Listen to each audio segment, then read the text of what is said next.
Yeah, baby. What is up, everybody? We are back here on a Thursday night. Week went pretty quick this week, didn't it? Kind of, a little bit, maybe. I feel like it. I feel like it's kind of been long for being a short week. At least a short week for me, anyway, since we were off Monday. You know, taking that into account, I think you might be correct, my friend. Yeah, considering we were off Monday, maybe. Yeah, it kind of wore me down today at work for a little bit. Yeah, it's like I was thinking about that yesterday. This is only Wednesday. It feels like Friday already, considering we missed a day. So it was like, man. Yeah. You ever have some of those days you get some of those questions and you're just like, this person cannot seriously be asking this question. You're just like in the shock and surprise, and you just try to sit there for a little bit thinking, oh, maybe they'll figure it out, because it's like they don't. Then you got to go tell them how to. So that's how the day ended up pretty much. That's how the day pretty much ended up wrapping up. So yeah, I'm ready to drink now. Right. It's like, why do I got to answer? Why do I got to do this now? So it's like, how did this fall into my lap? Why is that? Yeah, why is that up to me? Yeah. Yeah. But on the flippity flip side of it, the good thing is I'll be off 2.5 days next week, because I'll be up at the Ohio Craft Brewers Conference. So head up there Monday afternoon and come back Wednesday. So that'll be something fun to do. And then Wednesday night, I had to swing by one of the local breweries here for a Yelp event. So pop over there and check out some stuff. I had to go to Sam Adams this weekend, too, for a Yelp event, just to. Oh, nice. Okay. Yeah, go down there and show some love and get a flight of beers and like some cookie dessert type thing for one of the other places and stuff. So it's interesting. So, but I'll stop in and. Yeah, can't beat that then. Sprinkle a little Rajay on them. So, yeah. Just letting you know. I'm like, I am in the house.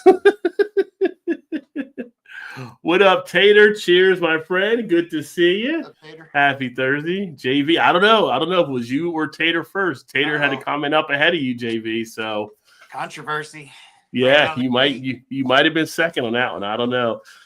So, JV, how you feeling about your Chiefs out there, son? I've seen the whole world starting to hate on the Chiefs. Not as much the Chiefs as much as the Chiefs refs, whoever they bring to the game there. And it's getting ugly on some of the memes that I've seen. I've seen that. I was like, yeah, with the colors of the stripes. Yeah. Then the Chiefs picked out their new uniform for the Bills game this weekend. It was half red like referee and half Yeah. I haven't watched NFL much, but what I've seen, there's just some questionable calls for sure, like that they've gotten going their way. But, they did it with Brady back in the day, too. And I think Patrick's definitely working him a little bit on the advantage. He's going to learn his lesson, because someone's going to knock the hell out of him one time. He keeps playing around like not when he go out on the sideline. Someone's going to just level his ass. It might be like Von Miller or somebody. That's not going to be a smart move. He's like just waving it in front of their face, like, oh, playing around. Yeah, he's going to take one. He's going to take one. He's going to wake up and think he's in a State Farm commercial, looking for Jake. Right. Well, you got to help with Yelp, right? There you go. So, yeah. You know what, JV? I never did see your new revised McRib commercial. I just remembered. JV did it. He was working on a new McRib that he came out with last month or two, when the McRib came back. But I just realized I hadn't seen it. So I got to check that out. I don't know if you put that out there or not, JV. Yeah, I haven't seen it either. From JV to JT in the house. JT. Cheers, sir. Happy Thursday to you as well. Hopefully you're doing good up there. You're probably up there laughing at Chicago, seeing all the people in the South that can't drive in the snow.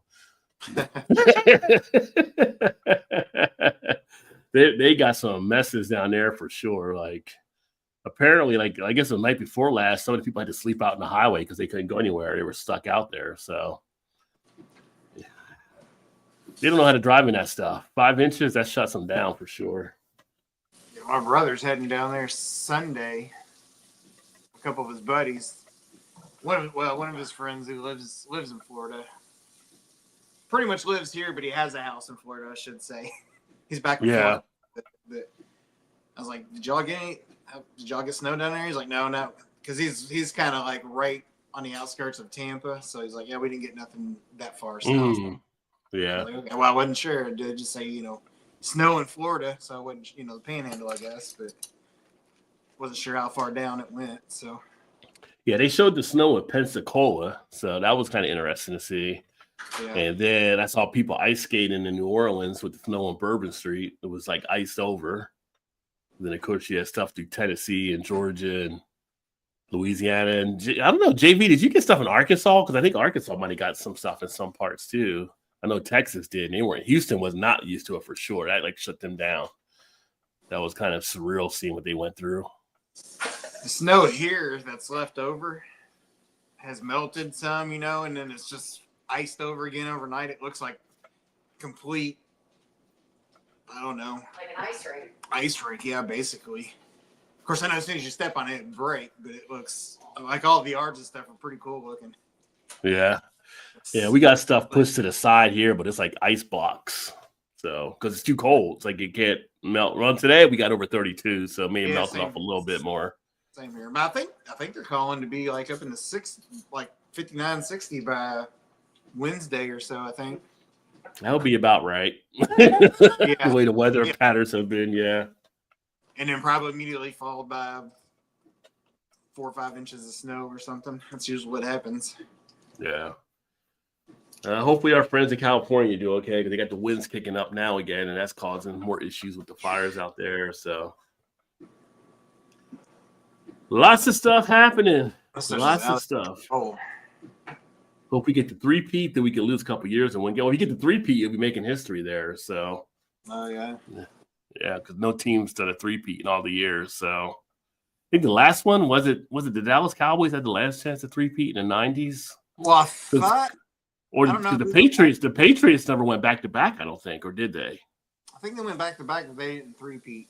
Okay, but I think I saw today that they would be the 4th team to win. To do a 3-peat, but I don't know who the last team was. To have a chance for a 3-peat, yeah. So it might have been the Patriots. I know the Steelers were 2 of them. I think in the 70s because they went back to back, and then when they went again, they were back to back. I think no, because they only went to 4, so it wouldn't have been them. They just had 2 in a row. Well, of course you had the Bills that went to like 4 straight and lost every one of them. I mean, they 4-peated on the losing side. So they want to break that curse. Yeah, they 4-peated on the losing side. The only team to do that. But you went 4 straight times and you lost every time. Not even close.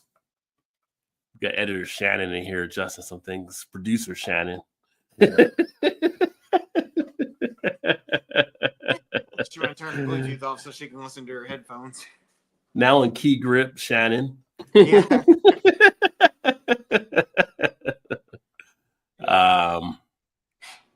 So maybe the Patriots were the last one to have a shot. I know the Cowboys. I guess the Cowboys have a shot in the 90s. They didn't lose in the Super Bowl in the 90s. They won all there, so they never got a chance to a third win to lose. They won 3, I think, but they weren't any back to back like that. Yeah. Or was it just 2? They won 3. I thought they won 3 in the 90s, but 2 of them were back. Yeah, they went 2 back to back with Jimmy. Yeah. And then Barry came along and pretty much drove Jimmy's car, and they went a third. Right.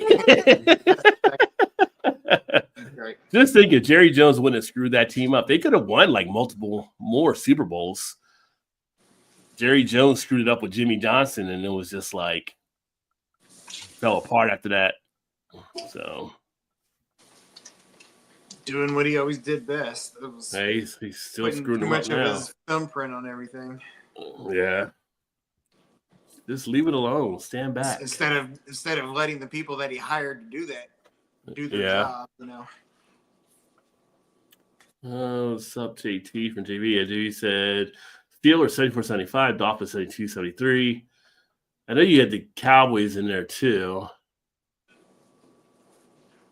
But I think the Patriots, the year that they went undefeated during the season, I think that might have been a year if they would have won 3 in a row when they had Randy Moss. but they Oh, lost to the Giants because the could one be. team Tom Brady couldn't beat was Eli's. Yeah, because we lost twice to him, didn't he? Yeah, he lost two Super Bowls he lost were to Yeah. him. Yeah. If my cousin Pat was here, I could ask him because he's a big Patriots fan, so he'd probably know. Yeah. Or at least put his fandom to the test anyway. That was crazy. He thought for sure that year the Patriots would have win and go like 20-0 or whatever, instead of 19-1 or whatever they finished at. Yeah. Brady threw like 50 touchdowns. Randy Moss like 24 or something. It was crazy the numbers they put up. I want to say Moss had like 22 touchdowns or something like that. Maybe it Yeah, was but somewhere in there. I maybe mean, it was a bunch. Yeah, it was a ton. he was like, just throw it up, Tom. I'll go get it. Yeah. So shout out to him. Hopefully he pulls through the whole thing that he's fighting there, being sick and stuff. So Oh, you didn't get any snow or anything. Okay. I thought for some reason like it came through like Louisiana, obviously Texas, Mississippi, Alabama, but I thought Arkansas might have been in the mix. So that's good if you get to deal with it. A shot of Maker's Wit in Dark Trees, a Czech lager by Maplewood. Nice dark lager too.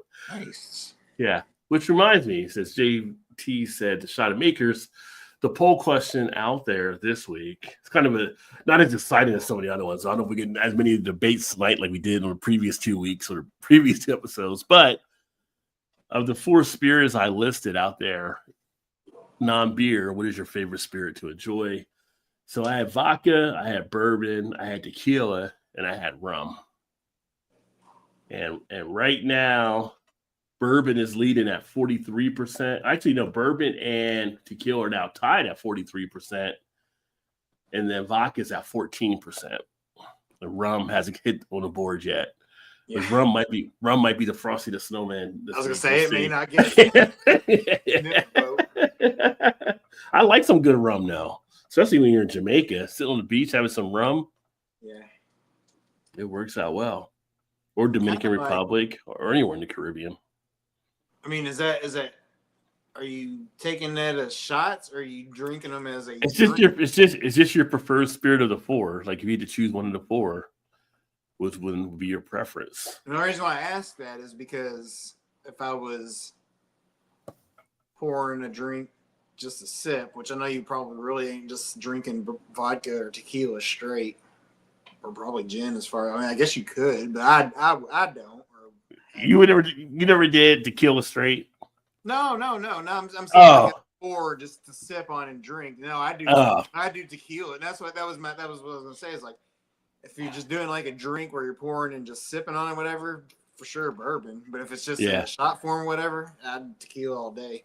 I mean, it's just I think you get more deeper than you need to get on it. It was just kind of a preference. I mean, you can do the drink however you want to do it of those. No, I get that. Yeah, I'm saying for me, it depends because if I'm just doing a shot, it's tequila. But if I'm wanting to sip on something, it's bourbon.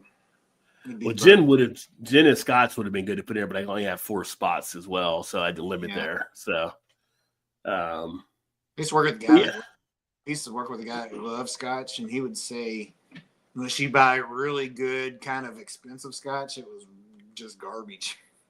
Oh, really?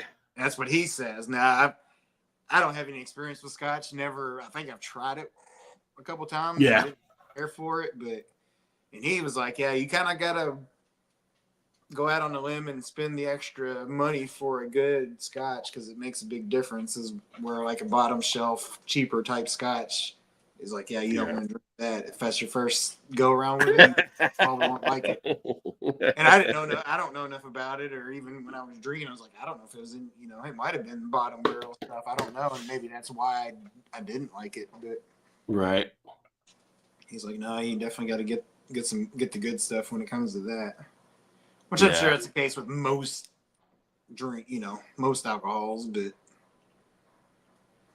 Yeah. Well, yeah. I mean, you don't want to get bottom shelf trash type liquor, I guess. Like there's some of the stuff you see on the bottom shelf. It's just like you can tell it's too cheap. If it's too cheap, it's too risky. You don't want to mess with it, right? So Well, to me, those are what you use for mixers. You know, you don't want to use good high dollar stuff to mix it with Coke or whatever you're mixing it with, orange juice or whatever, because at that point, you probably to me, I don't think there's a whole lot of difference, and I'm sure there is, but I'm not wasting hot stuff mixing it with something that's gonna dilute the rest of it. You know what I mean? Yeah, but I know some people that like pop off. They like the pop off vodka. I don't know why, but they do. You know, it's a jug for like $9.99. That should tell you something. That's the brown baggers. Don't knock them because they need those guys too. Yeah. But I'm like, if that's your thing, knock it out. So yeah.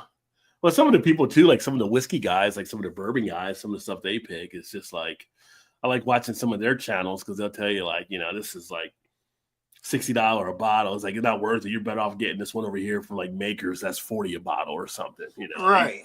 Yeah. For what you're paying for, it's not worth paying that extra. Or this is really worth stepping up to if you're a bourbon drinker because you're going to enjoy this type thing. And I like watching those things because for that reason, like, I've seen a lot of reviews and people are doing like, let's say like Sam's Club brand or whatever, Members Mark type spirits, and then like a Costco type spirit or whatever. And they're like, those are basically the same thing of the bigger brand, but they just bottle it under their own brand. Yeah. The same, and they did a lot of comparisons. They're like, bang for the buck, you can't beat that if you're looking for this, and save yourself a lot of money. Well, Costco, just like Trader Joe's, is kind of sneaky because you get some actual people making some distillery stuff that are actually legit distillers, right? And you're right. Like some of the breweries, it's like you go to this Trader Joe's vintage ale or whatever, and it's like $5.99 for like this 25-ounce bottle. And you're like, well, this can't be that good. You look at it, this is Unibrew. Like, okay, that's going to be solid, right? And then you get some of the whiskeys there at like Costco. It's like the same thing. You'll pull it up and it'll be something. They'll be like, brewed at Maker's Mark or wherever it was brewed. You're like, okay. Well, I don't know why it's this cheap, but I'll give it a shot. I mean, they know what they're doing. So, and see, that just goes to show you how much power like the branding has. Because you could have 4 bottles of the same exact stuff. You may have $100 bottle here and $12 bottle here, depending on the label that's on it. You know what I mean? I think the exact same stuff. Yeah. It's just interesting how they actually do that there. So, and people would go towards the high stuff just because of the name, even though you're like, well, here's the Costco brand. Like, well, I ain't drinking that. I'm like, oh, really? Because it came out of the same exact barrel of the stuff that you're drinking. Well, it's like people go to some of the restaurants and they order wines and they're thinking they're paying this uptick for this wine, and then in the back, like we used to bartend, like we're pouring Franzi in it, but we're charging like out the wazoo for it, right? Like, this whole box wine was like $7 or whatever, but we're charging like $15 a glass. I was gonna say you sell 2 glasses and you already paid for that one box that you're gonna get another 40 glasses out of. That's why with alcohol, they're always like, oh, you got the wrong. Okay, we'll take it off, or we'll knock off $4, $5, whatever it is going to be, because it's such a high markup. They can always have wiggle room if something goes wrong. So and then you feel all big, like, oh, I got this for $4 off. I'm like, like we give you something on the house, and it's like, well, it's on the house, but it's really so and so is paying for it anyway because they're paying extra. So they're paying for your drink right now. As long as they make you feel like you got one over on them, they did their job. Yeah, they're like, he'll be back. He'll be back. Yeah. And that's the thing. Like, let's go there because, hey, he hooked us up last time, so we'll go back to that place again. Yeah. Then they're sitting there rubbing hands going, I knew it. I knew it. Yeah. Got him now. Oh, JB said, don't want the snow, sleet, or freezing rain ever, simply because the road department isn't prepared for it. Well, you're not used to it. You don't really get it. So they're not going to put out a bunch of money all year and not have to really use it, right? So I feel the pain on that. Our road department's terrible too because we're not used to it much either. So yeah, you guys should be though, because you get some of that stuff coming over. We're not that bad from Louisville. There's still neighborhoods that's got nothing but ice on it. Well, no, but still that's good. Well, the main now they are, but some of them took several days to even get to where they were passable though. when we first got it. Depending, they got the because some states don't have all the equipment and some have to get some in. But I'm thinking like where you guys are, like Kentucky will probably lend stuff over to Indiana. So because they Now have a ton of equipment now. The highways are they do pretty good with the highways. But the side roads and stuff, it's hit and miss. It depends on, I guess it really depends on the amount of traffic of how much effort they put into clearing roads in certain areas, I guess. Yeah. I guess the more highly traveled roads they, put to the forefront. But outside of that, it's like, oh, we'll just let the sun do its thing. Yeah. That's the one thing here, Cincinnati. I mean, they've definitely got the stuff, and they've got like the the salt things where they keep all the salt and stuff, and they get the trucks in there when it snows, and they pull it out, and they start hitting the roads, and they're out there like 12 hours before the storm hits. So when we first got the snow, and we got called off work Monday, so I was like, well, I'm gonna go out and shovel the driveway. Well, I shoveled my side of the driveway. You did shovel her side? I was freaking tired. I was sweating, man. Also your car versus Well, no, that's what I was getting ready to say too. And the reason why I didn't also is I have a Fusion. She has an Explorer, so it's like she's got. She's just powering through. Yeah. I was like, I'm gonna make sure I can get out because I was having trouble even just on the small stuff, just spinning. Oh yeah, spinning. Yeah. So it probably took me 2 hours just to clear my side, half of the driveway. So I was like, I told her, I was gonna do yours, but I didn't want to die of a heart attack. So yeah. She's like, that's fine. And I said, I figured you could drive through it with your car anyway. She's like, that's fine. So we still got some. Is it still there? Yeah, it's still ice on the her side is still iced down and packed in now. So yeah. Technically, the Packers three-peated in 65, 60, 67, only 2 for the Super Bowl. Yeah, because that was before the merger the first year there. Right. It's like the Lions won championships, but it was before the Super Bowl. Just like the Browns. So don't count. Pats back-to-back. Yeah, 2003, 2003, 2004. They didn't get a chance the next year, I don't think. Or if they did, that was when they lost to the Giants. I'm pretty sure they lost to the Giants maybe in 05. Let me see. Yeah, I'm not really sure. 2005 Super Bowl.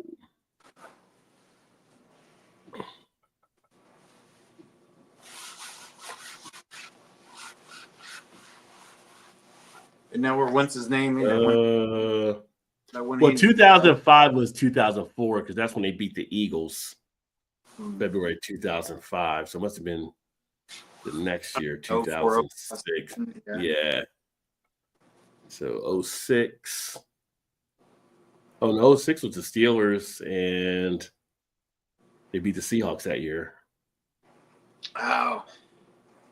That's when the Seahawks could have won it, and they had the ball on the goal line or something, wasn't it? No, that was against the Patriots when they did that later on. Oh, that was okay. You're right. Yeah.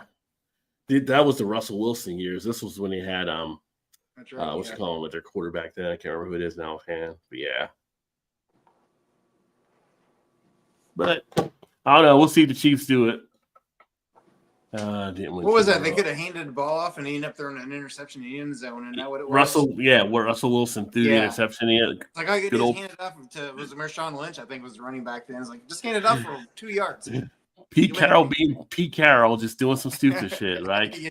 Doing Pete Carroll stuff, yeah. You know what's kind of funny about that situation though? Like Marshawn Lynch, like he held no grudge or whatever about it or whatever, because you would think like players would be pissed that you did something like that and cost them the Super Bowl. Like right now, so many people were pissed in Baltimore and blaming the tight end for that catch. I'm like, it wasn't just the one play. I mean, they had a 2-point conversion before, and Russell's pass got tipped, and then they had the interception and the fumble, and that. So I was like, that wasn't the whole thing. Like if they would have kicked the other extra point, they'd have kicked this one and went to overtime. So I mean, honestly, I'd say 95% of the time it's never just that one play. I mean, there's occasions that it could be, but that's the play that everybody always remembers, and they was like, oh, that one play, cost us the game. Like, no, that didn't. How about the 3.5 quarters before, that cost you the game? Yeah. But then you're just like, if the Ravens can't do it with Lamar Jackson and Derrick Henry, don't know if they just don't know if they can get it done, right? Because like something's against them. It's just like everything was set up for them to do it this year. but it is what it is, you know. During Cancun with the other teams. Let me see here. I put the rest of them, but it keeps the lead in the post for some reason. Put the rest of the other ones. Well, I think it's got the 30-second slow mode on there right now. Kansas City Chiefs 0304, Patriots 0304, Denver 97 98, Cowboys 1993, Niners 88 89, Steelers 78 79. Yeah. So Chiefs could make history. What's up, Donner? Cheers, my friend. Happy Thursday to you. There's talking about whiskey earlier. There's a great whiskey channel. Make sure to check out Donner as well. And right now we got bourbon pulling ahead at 44%, tequila at 33%, vodka at 22%. Got the numbers all matching like the same number. Got 44, 33, 22, and then 0 for rum. 0-0, yeah. Yeah. Rum is definitely the Frosty the Snowman right now. Yeah. 2 brewers in Yukon, Canada still make great beer, become among the best new whiskey makers in Canada. Oh, very nice. Huh. Canada. Yeah, I saw my first ad today for Ontario. That was kind of interesting. There was definitely some messaging in there, I think, with some of the stuff happening. Like, I saw like you posted Ontario. that. I didn't see it. Yeah, I didn't post the commercial because I was just saying that because of the Canadian guys in their group, but it was like Ontario, like their biggest partner to the U.S. and over 17 states. This is like their number one spot to vacation and all. It was like all this kind of stuff that built up, like kind of like, hey, America, don't try to screw us. With these all the tariffs and all this other stuff. Don't screw us, Ontario. We're your friend. Just give it time. It's coming. I feel like the timing of it, like I've never seen anything like that before from Ontario. Like they were reaching out, like, hey, don't mess around. You got a lot of people that like us up here. Yeah. I can't blame them. Not to mention the energy we draw from Niagara Falls, which is on their side. So, yeah. But it was interesting. I need to crack a beer open. Actually, I haven't cracked a beer. So I'm actually cracking open one that I picked up when I went my way back, and the review is still got to get uploaded here. But it's from Urban Artifact, and it is their Cabriole. This is a maple berry Midwest fruit tart, 10% ABV. Makeup of the beer: cranberry, blueberry, strawberry, fig, maple syrup, vanilla bean, and cinnamon. So always interesting, the stuff that is done by Urban Artifact on their beers. Cabriole.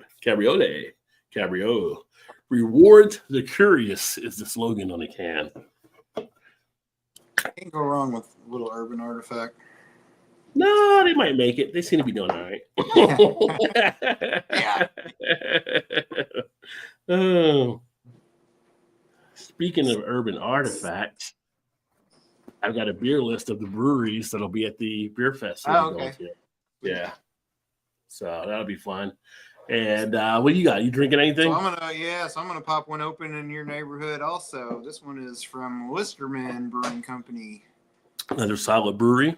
It's the Nutcase Porter. Oh, Porter peanut with butter. Yeah. And then on the can, it also has 2018 gold medal, 2020 silver medal, and a 2014 bronze medal. So there's that. Yeah, that's the Nutcase. Always like good listener. This one's 6.8% ABV. So started off a little light today. I know. Yeah. Ease into it, I guess. Yeah. I saw it. I've had it in the fridge for a while. I was like, I need to drink that one. I'm gonna drink it because it was one of those we bought a while back. And, Yeah. oh man, it splashed out as I popped it open, and I was like smell my hands. It smells like Jif peanut butter. That's a pretty good one. I remember that one. Of course, it's always hard to not say it's a good one from Listerman too. Yeah, because they're always so solid. We need to try to get there next week. They actually are by Xavier. That's what I thought. I thought they were right there. Yeah. Because we're They're right on campus at Xavier, actually. Oh, is it actually right on campus? Because I remember when Pretty much like next to one of the, I think it's across the street from, I don't know if it's one of the dorms, wherever, but it's right You there. know what? It's pretty. I think you're right. Yeah, because I remember when we went there and it was like I knew it was right there. So we're probably staying just a few streets over from we. So we got an Airbnb Friday night, Saturday night. So Oh, okay. and we're staying like 2 blocks from Xavier. So Listerman, yeah, we should just be right there. Nice. Yeah, that'd be right. That'd be real convenient right there. Yeah. Take off Friday, and I think she may try to take off Friday, so we might try to get up there. We can't check in until after 3, so but if we get up there a little bit early, we might go check out a couple of places around town there. There's somewhere close. Yeah. And hell, if Listerman, if we're close enough to Listerman Hill, we might be able to just walk to it. Well, I get off work at 4 on Friday, but we'll definitely hit you up and see. Like so we'll either be up there by then, or if she doesn't get off work, then we won't be there until probably 8 or 9 o'clock, probably. Okay. Yeah, let me know. Depending if it's a little earlier, then and I already took off. She, good man, good planning right there. She may want to do dinner or something, maybe. Yeah, for sure. We'll see. It was early. Usually by 8 or 9. She's usually ready to crash out. If she has to work, that's a possibility, depending on how late you guys want to do that. Yeah. Well, she goes to bed early already, so yeah, that's what I said. Yeah. She has to work, and we don't leave till after then. It'd probably be too late by time for you guys. By the time we got there, so. But too late to do anything really. So I'm hoping she gets off. I'll know by Monday. Yeah. She said she'd know by Monday, so I'll be able to let you know before. Well, I'll know by next Thursday for sure. Then. Okay. Yeah, so next week I'll be Monday through Wednesday up in Columbus, so that'll be awesome. But it's funny looking at the list here. So the 2025 Cincy winner. So it's been a few. When was the time? When did we go? Like 5 years ago, or when did we? No, it was right before. 4 years ago. When do you remember? No, we went for COVID. We went 2020 for COVID because we went the weekend right before COVID broke loose. Yeah, but when I came up there just myself, and first that was before. Yeah, that was before though. I was thinking the last time we went. 19 maybe. Somewhere around there, yeah. Okay. I was just thinking of the last time we went. Well, I think that's me and Shannon came up March and of 2020. Joe and Eric was there. She said March of 2020. Yeah, because it was like I said, it was the weekend before everything started getting shut down. That's what I was thinking. Yeah. Crazy timing how that we worked just out. got back from Jamaica. Right, that's what I was thinking. I was like, we went to Jamaica, and then I guess so about a month after that, we came up there for the gift. And that's they did like you guys are stuck in Jamaica, China. I'm like, okay. Yeah. And nothing I can do about it. I'm going back to the beach. And then it was that following week when we got back, or the following week after the beer fest, it all went down. I was like, whew. Like that. Cheers, Kettlehead in the house. Kettlehead. Happy Thursday, my friend. But yeah, so it's kind of interesting because, and maybe this is a sign of the time a little bit as well. The list is definitely smaller of the breweries that'll be there. Still a good amount of breweries, but like Listerman, who's usually always there, they're not on the list for this one. Really? Which is interesting. Yeah, Listerman's not on here. Sure, they'll be there, won't they? Not if they didn't decide to go into it this year. It'd be weird though if it's being like right there in their neighborhood and not even go. Yeah. I mean, in the past, like for instance, like Southern Tier would be there. Southern Tier's not on the list now. Still got Sierra Nevada. We added a few of the non-alcoholic breweries on there, like Go Brewing will actually be there, as well as so I saw another one on here. Oh, you got Simply Spike's going to be on here. That's interesting. The Simply Spike drinks. Yeah. Maybe Go Brewing's the only non-alcoholic. I thought there was another one on there. But so usually before we had like so many breweries, still a good amount. I mean, we've got Mad Tree will be there. We will have Down East Cider. They actually do some pretty good ciders. 50 West, Rheingeist, of course. West Side, Urban Artifact, Sonder. Most of the ones, Street Side will be there, but there'll be some new ones like Gilligan's. New ones to me, at least. Great Lakes will still be here. High I've Wire. heard of that one. Oh, High Wire. Okay. Yeah. Masthead will be there. Do they have a place in Cincinnati? Yeah, right near me as well. So okay. Yeah. Because we got one here also, so they're all over the place now. Yeah, they put it in here, I guess, after I had moved, because it wasn't here when I left. I forgot. I think you did mention that. I forgot. But... Yeah. We got like Brink Brewing. But it's what they got here? 2, 3, 4 of us. Yeah, I'm sure you got some of your big boys. I'm sure they're right. They got like 75 breweries on here. Oh, okay. Which usually we've seen it before when it was like almost 200. So yeah, definitely numbers are down. New Belgium's still on here, so they're still coming. Like Stone or any of those. Don't have Stone on here now. Like the big ones. We've had them in the past. We've had them in the past. Got a brewery called Loverboy. I wonder if they got it working for the weekend beer. I feel like you would have to if your thing is called Loverboy, right? If not, then they're totally missing out. They're totally doing it wrong if they don't have something like that. Yeah. Vermont Cider Company. I haven't seen them before. Victory will be here. Voodoo Brewery. Warp Wing. I want to get those Warp Wing beers they came out with at the brewery. Brew Kettle. They're always solid. Third Eye. Garage Beer will be here, so they'll be represented. It'd be funny if the Kelsey brothers show up. Actually, they may. You know why? Because Garage Beer, Kelsey's went to here at UC. So I wouldn't be surprised if Kelsey brothers did show up. Would it be funny if the Kelsey brothers show up and then Jason brought what's his girlfriend's name? Jason Kelsey? No, Travis. Oh, Taylor. Taylor. Yeah. Taylor Swift. You see people go crazy if Taylor Swift walked into.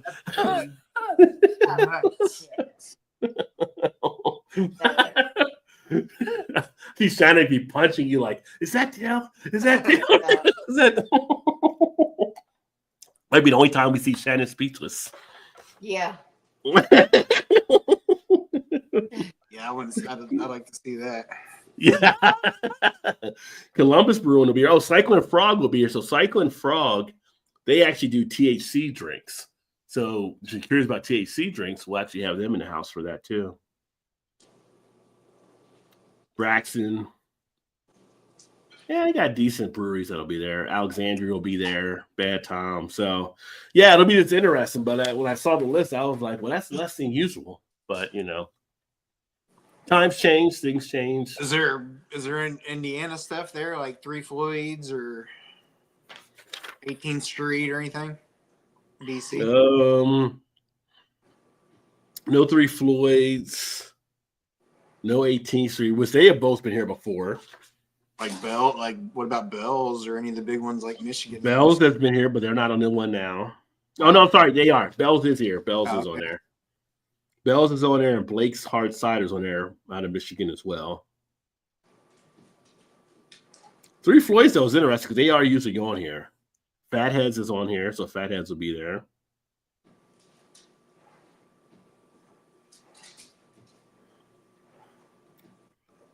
I didn't even think about them earlier. I don't think they've ever had 450 though, that I'm aware of. Sun King will be here. They're in Indiana. Okay, I feel like 450 doesn't really do many beer fest too often. I mean, they host their own in like August or whatever, their Corn Maze Beer Fest or whatever, but. And they get breweries, from all over the country also. Like, I mean, and stuff that people are like, oh, they want to get that. So, and they come. And it's kind of weird. Like, some stuff they get, like, for instance, like, they may have, like, a Trillium or a Treehouse or something, that people know of. Yeah. It's just rare if you can get your hands on it. Not saying they get them, but breweries along those lines, that's like, oh, about them. Had anything from them. Because you can't get anything from them, and they'll pull them in somehow or another. Yeah, yeah. But that's probably just knowing them in the circles. They're able to connect with people to get stuff down. Like, they get like a keg or something, and that stuff helps to boost people to show up at their brewery, help out the other stuff too. Which is kind of weird, like you would think in those regards, because always, I mean, I don't, just because maybe it's local or whatever, but a lot of people, and I don't know if the craze is there as much as it used to be, but the 450, sour stuff was always, sold out, and they still do sell out pretty quick, but now you can do it all online. Well, it's kind of funny because like they used to sell a lot more. Like now, like I've been in spots, and when I was in Baltimore, they started getting 450. You see 450 be out there on the shelf, and it was just like. But I can see why when after you saying and Joe saying like, "Hey, you can buy them, but it's $9-10 a key." With the prices at some of the places, yeah. Like, holy shit! I ain't paying that for it. Like some of the stuff is good. I mean, it still is pretty good. Even though they had that whole controversy years ago, with the ABV and stuff, but. Yeah, like they've kind of bounced back nicely after that, but I still think a lot of their stuff's pretty good, but overrated maybe a little bit, but I still like some of their stuff. Well, some of the stores might push up their pricing too, and that's part of it as well. So they know people know about it, so they try to sell it at a premium. Now our local liquor store, they'll get the drops from them on their because the store is like, where else are you going to get them at? But to get them here, yeah. So. We're the only ones that got them in town. It's going to cost you a little bit more. You're right. If few other people get in town, the prices start dropping, right? That's the whole thing. What up, Ray? Cheers, my friend. What up, Ray? Now our local liquor store get them, and you can buy the singles. If you buy the singles, obviously they bump up the price a little bit, but you can still buy singles, the 450 stuff for like $6-7 maybe, or $6 a can or something. So I'm like, yeah, it depends on the store, but it's still a decent price for that. Some stores will give you an uptick because of breaking it up, but then some they'll just take it and divide it by 4, maybe just round up to the nearest dollar, right? So it depends on how they want to treat them as a store owner. Now here, that's the only liquor store that you can go in, and if you see like a 4 or 6 pack, and you can just rip one can off of it and buy the single. Right. Other stores won't allow you to do that, but they will sell singles, but it's very limited of what singles you can get. They may have a 4 pack of something, but that single isn't going to be up there to where you just buy the single of it. Yeah, like they chose it. Yeah, it's usually like singles of like Sam Adams or Sierra Nevada or something like that. Stuff that's not mainstream, or not. Let's say mainstream, but sought after or whatever. Which is always weird though. The stores where you can break off the thing, I always feel like I'm doing something wrong or something. When you're like, oh yeah, you can just break one off and we'll charge for that. This doesn't feel right. It feels like I'm doing something wrong. It's kind of like. And then on the flip side, I hate to, even though I'm just as guilty as doing that too. But then you go in and you look in the cooler or on the shelves or something, you see all these 4 packs that are just like a 3 pack or a 2 pack, or you may see one with all the rings on there, and they're like, okay, now what? Then you just got to dig in. If you then you have to dig in, or maybe that's the only thing they got left. And you're like, damn it. Yeah. What is that? Our dog was squeaking a little toy.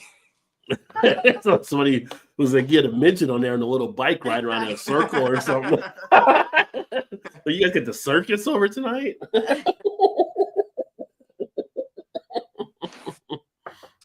The little old horn on the tricycle. Yeah. Another one I don't really see a whole lot as much now anymore is Boulevard. Are they on that list as far as? That's a good question, because Boulevard used to come down. I don't think they are on here. I used to always love their stuff, especially when we first started getting them here. I was like, man, their stuff is so good. But now it's like I don't really see them that often. Yeah, Boulevard's not listed here. Now I do see some Boulevard beers in stores, but they're not on this one, so they're not down here for this year. They may be trimming back as well. So I mean, they're still putting some decent, because they just came out with like some of the Facebook page stuff I've shared. They've got some pretty good lineups of beers that came out more recently. I feel like a lot of the cutbacks is that for sure, of like not traveling too far to go to Beer Fest and stuff like they were. Well, I think they found at some festivals have also been down versus some of the other years as well, Yeah, too. that's So true. then it be so if you're traveling, that becomes a thing too. Is it worth it to go there, and are you getting back for what you're putting into it, so to speak, with people that might be, because even if you go in, you get a bunch of people like people are coming in with some of their favorites to try to hunt down anyway. So you got to still try to pull them in to make it worth you being there. Just tell your story. So yes. Saturday will be, well, not this Saturday, but the following Saturday we'll be doing the beer fest there, and then March 1st is Tailspin Beer Fest in Louisville at the airport. Yeah.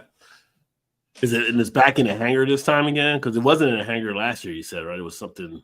No, it'll be outdoors again, I'm assuming. They won't allow them to do it they said it's too much capacity inside the hangar for as small as the hangar was. Because it's just a smaller airport. It's not, it's kind of like what's the Cincinnati airport that's on Kentucky side? It's kind of like that, smaller, I feel like they say that, but then I also feel like somebody must have busted something up. They're like, no, you guys can't use this space anymore. Because people running around drinking. What my understanding, what I was told, was that somebody ratted them out for capacity, and that got them in trouble, and they won't allow them to do it inside the hangar anymore. Oh, wow. That sucks. Yeah, I'm like, who's the dumbass that would do that to begin with? You just shot yourself in the foot. Yeah. So now, the last few years, you just have to pray that it's nice weather and it's not too cold. And knock on wood, I think 2 years ago, was it 2 years ago, Shan, when it was like super wet and kind of. Yeah, I think so. It still wasn't too bad. Kind of chilly. Yeah, it was chilly, but it wasn't. I'd take that over being in a 100-degree beer fest when you're sweating your off. Yeah. Yeah, gray isn't that bad compared to being a bunch of heat. Yeah, we just bundled up for it, and it was fine. It wasn't too terrible. So get some of those barrel aged beers so you can warm up a little bit. Yeah. You should come down for that one here sometime soon. Well, I say here sometime soon. Yeah. Just 1 year, but you should come down for it. Yeah, that'd be kind of cool. I gotta look at stuff there too. I know I mentioned that as well. Yeah, they do all kinds of. They have all kinds of good stuff. Yeah, I might be going to Indianapolis in May for the craft beer conference. I got to actually take a look at some stuff there, but if I end up going out for that, that'd be kind of cool. That's like the big craft beer festival they actually have. I mean, all the different breweries come in from around the country, and they do the beer awards and all that kind of stuff too. Okay. So it's like for the breweries, that's a big one. Just like Great American, yeah. And Great American Beer Fest is big, but it's more like Great American Beer Fest is a beer festival, where this is more like a collection of the beers and being recognized and all that kind of stuff. So I got to respond to them because to get a press pass or whatever, like see if I can do that. But that would be kind of cool because I haven't been to one of those yet, and that would be cool. Yeah, pretty sweet. Ohio seems to always do well though. They usually get like 12 to 15 medals, it seems, when they go out there. So they usually get represented. Seems to be a pretty good shot across the board from breweries, where it's not like, I feel like the Great American Beer Fest definitely has more of a bias to West Coast breweries, probably because more people are used to them that come in more. But this one, they get people from all over that win, from Vermont to California to Washington, down to Alabama, whatever. I'd still love to go to the American Beer Fest. Yeah, I need to make that happen. That should be a destination for brew tubers to go to, like next year or something. Just nobody has to plan anything. Everybody just has to go to Denver. Was it like a 4-day event or something, or is it just one weekend? Or it's like 4. I think it's 4 days, like Thursday through Sunday. And then there'd be no pressure. There'd be no pressure on anybody. It's just we're just gonna go to the Great American Beer Fest. Yeah, the only pressure you'd have is to find someplace to stay. Yeah, that'd be it there too. But with all the people, you could do Airbnb or whatever. Oh, yeah. So, yeah. That wouldn't even be hard. But yeah, it would be odd. That would be a cool way to go do that though, with a bunch of people. Yeah, just to do that and everything. That would be cool. Well, we should look into that and see.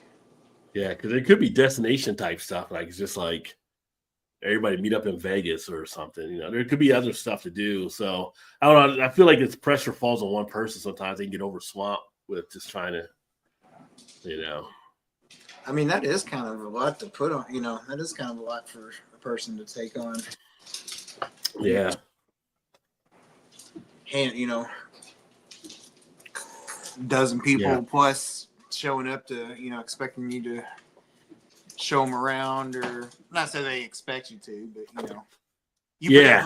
I would put that pressure on myself. It'd be like making sure everybody's having a good time and taking them to good places, and what I'm saying, like in the grand scheme of things, nobody really gives two shits about it. You're gonna have a good time anyway. You know what I'm saying? Like it doesn't matter. But I'd be like, oh, I don't. It's the people making all the fun, right? So yeah. Right, exactly. I'd stress out about it though if it was me trying to do that. So I did get another unboxing. I figured I'll do that here too. So this one is here, but this one is actually non-alcoholic again. So February 3rd, I'm actually going to have Rationale's CEO on for a live stream. We're going to talk about Rationale Brewing that are doing things comparable to what Go Brew is doing. And to prepare for that, they wanted to get me some other stuff. Now, I know they were sending me a 6-pack of the Cole style, which I did the review on just to have on hand. But they also were sending me a 6-pack of the Mexican lager, which is kind of interesting because I felt like there was more than 2 6-packs in here. Kind of crazy. But here, I can get it out the box. Get it out the box. Oh, dude, What's in the box? They packed it in like, we got some spillage. We had some shipment trouble, looks like. Good Lord. I would think Joe helped them box this thing up or something. I mean, they squeezed the shit out of here. He's the latest employee for him. He handles all right. The shit. And yeah. So here's it's got some liquid on there, but here's the Cole. So one of them's actually exploded inside or something, or busted on shipment. So that's the Cole. So that's the one I did a review on, and then the other one here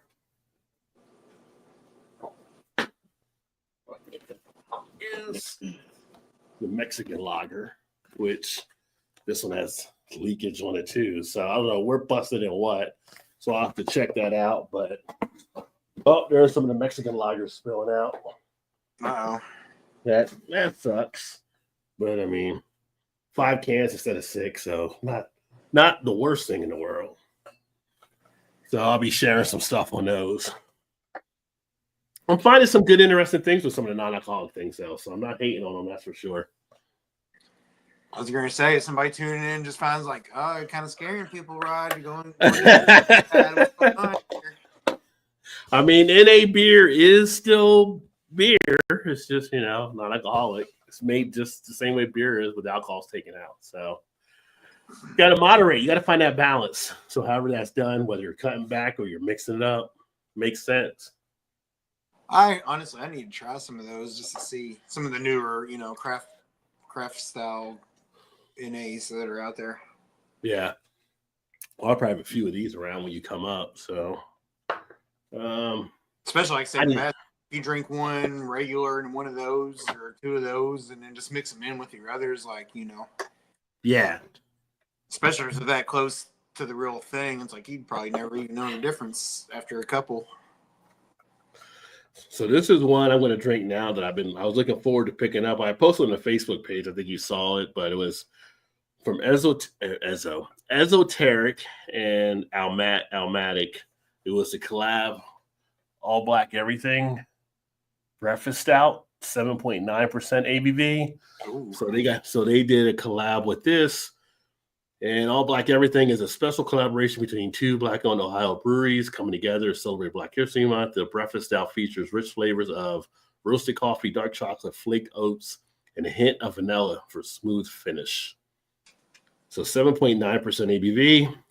I'm using a shaker pint. They say best served in a nonic pint, but I don't have my nonic pint glasses unpacked, so we're going to go with it anyway. But yeah, I saw they were getting together for this, and I was like, I gotta go get me some of that to check it out, show some love. Esoteric, when they first founded, I was like invited at one of their investment pre-planning type things. So it was kind of cool to come back and see where they've had success and now have a brick and mortar. Yeah. And Brian, who actually does Esoteric, was one of the lead brewers at Mad Tree before he started this one. So he's definitely got the skills and talent. So what do they contract brewery? No, they get their own spot now. Oh, they do now. But I mean, before that though, were they just going to places? They were contract. Well, for the first couple of years, they were contract brewing, so they got everything set up, and then now it's just Brian. It was Brian and Marvin, but Marvin, I was told, moved on to a different thing that he's on. Marvin was the partner with Brian, so now Brian kind of runs stuff, and they had some decent beers. We were at the initial stuff they came out with, so. Like I said, it's good to see them have some success and what they're actually doing now. This does smell pretty good, though. I've never been to Elmatic, though. Elmatic, I believe, is, man, I don't know if it's up near Dayton or whatever, but it's definitely more north, I think, because it's not in Cincinnati where they're at. And I think Elmatic might gypsy brew. Nice roastiness, though.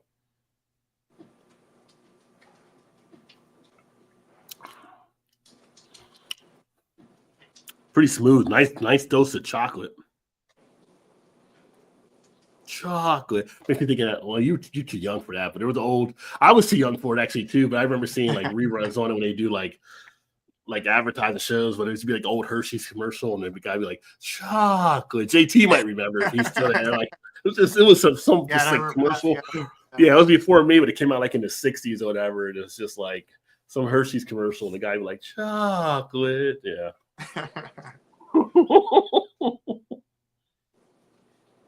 You definitely get a nice hit of that in here. That looks nice. Yeah, it'll lace the glass nicely here. Got a nice little bit of warmth to it. It's definitely kind of more of the dry Irish stout type feel to it, but not overly dry. Nice smoothness, nice amount of flavor. Yeah, this is pretty decent. So. It was a limited edition they had, so I got a couple of 4-packs of this, but I like it. It's pretty decent. Nice.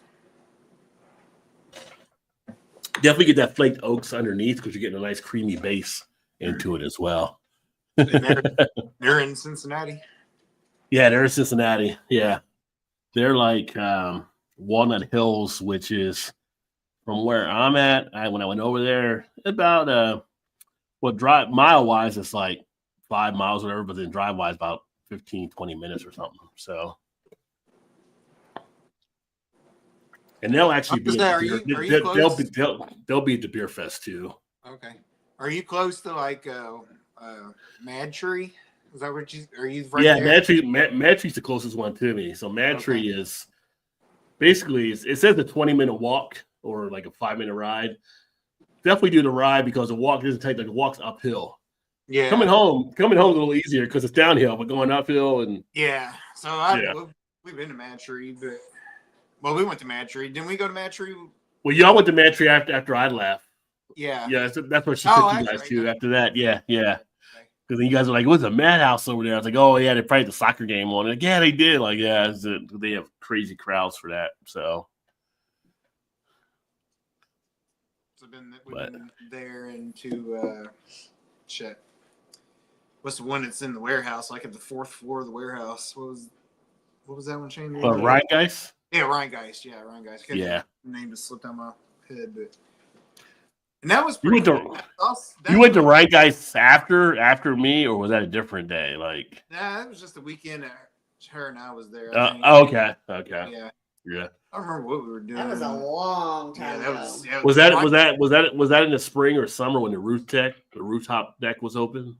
It was in the summer, but it was raining. Okay. When we went there, we were easily by far the youngest people there. Oldest. I mean, the oldest people there. Yeah. We were easily people there. And this is probably, I would say, the first or second year that Rheingeist was even open. So Yeah, so we were. however long ago that's been. Oh, that would have been a while ago. That was really a long time ago. Oh, I think we were there for, that was when we went to that concert and got rained out the second part of it. Oh, yeah. We went to the concert at the Counting Crows and Rob Thomas. Yeah, we went to see Rob Thomas and Counting Crows at the One Headlight? What? what's that outdoor venue there on the kind of on the river, right by the amusement park right there. On the Cincinnati side or on the It was Cincinnati side. Kentucky side? Because they have one in Covington now, and they have one in Cincinnati, like the I think it was amphitheater Cincinnati. outside. It's in between the ballparks. It's like a new arena they have there. Yeah. But no, this one It was down on the banks, right? No, By the it wasn't by the It was- city. It was on the river, but it wasn't in the it city. was right next to the old Coney Park or Coney whatever. Oh, you're talking about over by Coney Island. You're talking about Yes. Yeah. off of I want to say Kellogg Avenue. I can't remember the end of the play. I know what you're talking about. Yeah. Can't think Yeah. of what the name theater was. But anyway, Yeah. we saw So Rob Thomas, and then Counting Crows were going to come on, and it was raining. It was thunderstorm, and it was. storm. So yeah. I don't even know if the concert we left. We saw Rob Thomas and we left, and we were like, oh, so then we ended up going to Rheingeist. So it was kind of in the evening, nighttime. Yeah. and we were easily the oldest people there. And I mean, it was cool. Like, I'd like to go back, but it was freaking packed, and Yeah. it was definitely a young crowd. People get there, they drink, they do cornhole, do all kinds of stuff. But that was before then. They probably when they had the rooftop. The rooftop's pretty cool upstairs that they actually have now. Yeah, I don't. If they had it, we didn't do that, and I don't remember it even being an option, but it could have been. Yeah, Braxton now has a rooftop on the Covington side, but Braxton put a spot downtown Cincinnati now too. So they've actually expanded across the river. And their barrel house is pretty cool. They have Northern Kentucky as well. So See, I thought they were getting ready to close up or something.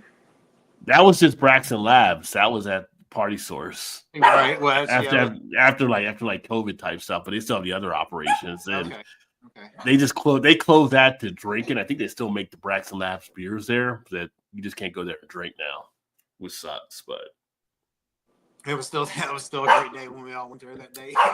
oh, as Ice Cube would say, it was a good day for sure. Yeah.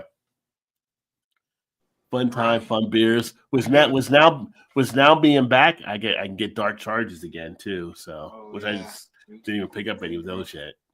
I'm trying to stay away from certain places still because I just don't want to go in there and spend a bunch. But Braxton will be there as well, so maybe they'll have some dark charges on tap next weekend. I think they were here at Tailspin last year, and they had Dark Charge was one of their like special tappings at a certain time. You had to go there. Yeah. 5:00 or whatever for the tapping, and we got there. I wouldn't say it was like 20 minutes after, if not even that long, and it was like we got the last pours of the barrel that they had. Yeah. Yeah, they had the Dark Charge Day where they do like the different tappings at different times here in Covington. So And that's usually pretty busy. I'm trying to think if it was just a standard Dark Charge or if it was a variant, whatever it was. He literally poured us like the 2 sample size glasses, you get at the beer fest and stuff. And he was like, "Yeah, y'all just blew the keg or whatever." And I was like, "Dang, glad we got here when we did." Yeah, Darkness will be there too. Darkness is the one that I took you guys to. That was by Newport Party Source. I was saying that's right. Yeah, right. Yeah. So they'll be at the beer fest too. So That's cool. they'll have some good beers. I haven't been back over there since being back. That's a cool place to just chill and hang out for sure. Yeah. Cheers, Vanessa. Great to see you. Happy Thursday. This is all 4 in her pantry. I wouldn't doubt it, Vanessa. I wouldn't doubt it.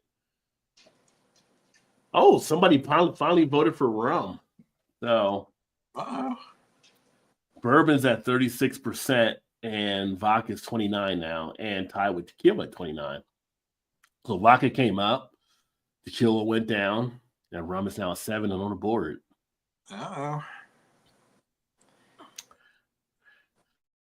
But the favorite coming in, if you were giving odds, bourbon might have had the favorite odds because everybody kind of likes bourbon, I think, if you're drinking spirits. Shannon's face was like, not me.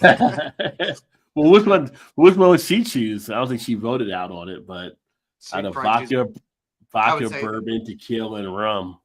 Vodka. yeah, Vodka. Yeah. You better vote vodka. Help vodka out. Vodka's trying to make Vodka's some good for way the in bottom. there. I just drink a lot of vodka and Cranberry vodka. Yeah, cranberry juice and Yeah. vodka. Yeah, pirate rum is actually good. I have not had the Nef vodka Absolute. I've had a few other ones. Vanessa says, yeah, I like some. I've had Stoli. I've had a good amount of different spirits for sure. Have But you none had of the the blend. Have you had the Go ahead. vodka that Fuzzy Zeller makes? No, which one is that one? Do you know the name of it? I think it's called Fuzzy. I'm not sure. I got a bottle of it. I got actually. Like fuzzy vodka? Yeah, it's a cool looking bottle. And actually, the bottle I have, I don't know where they got it from, but my dad or somebody when he was still alive, they got it, and they got it autographed anyway. So I got the bottle downstairs. I have Fuzzy's ultra premium. Yeah. Yeah, And it's a cool looking bottle. It's a cool looking bottle. It has the golf greens on the front of the label. Right, yeah. Yeah. Well, that's actually on the back side, which is cool. So when you see it, you're actually looking through the bottle of the liquid and stuff to see that design.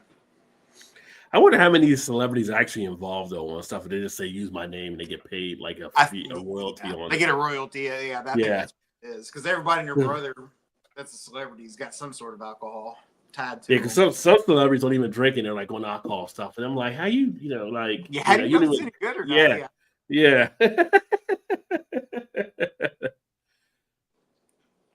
Now, one alcohol, I would say, one celebrity would be like, John Daly's name was on something. I'm like, oh, that's probably good. Oh yeah. I feel like John Daly's name to be on something. He would know his alcohol for sure. And he may have something. I honestly don't know if he does or not. But. I don't know. I feel like John Daly would have you like hammer like on a Four Loko shelf or something like that. Like he would just be like, he would have you like down there. It's like he might be the one to have you with the pop vodka or something. He'd just be like, "What do you got? That'll work. Let's drink it anyway." That's just how John Daly rolls. Barefoot onto the golf course. I was gonna say I seen a video of him the other day, and he looked like Santa Claus with a big old beard, and he was playing golf, and he was barefoot. Yeah, he's always barefoot. He's like, I never play with shoes on anymore. I just play in bare feet. I'm like, dude, barbaric. John Daly, yeah, he's a people's champ for sure. I read his book when it came out, and it's freaking so funny to hear some of the stuff when he was coming up, getting into golfing or whatever. Yeah, when he first turned professional and stuff. It's freaking some of that is like, how does that dude? I don't even know how he's still alive.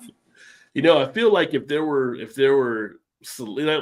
WWE, they always get celebrities from other sports, like they did something like an LT or something like that. I feel like if you had to get a golfer that would be a WWE cameo, it'd have to be John Daly. Like I don't know anybody other golfer that would fit in besides like John Daly.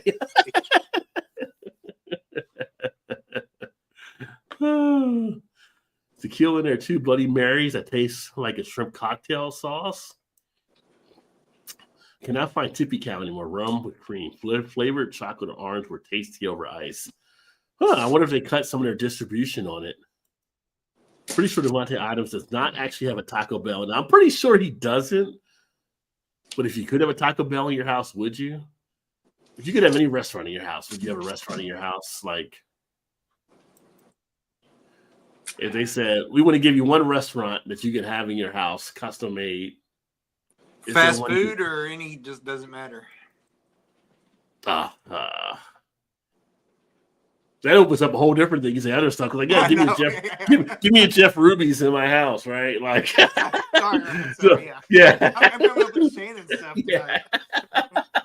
Yeah, I would say fast food. Like, if someone said we could give you one fast food restaurant to put in your house, which fast food restaurant would you take?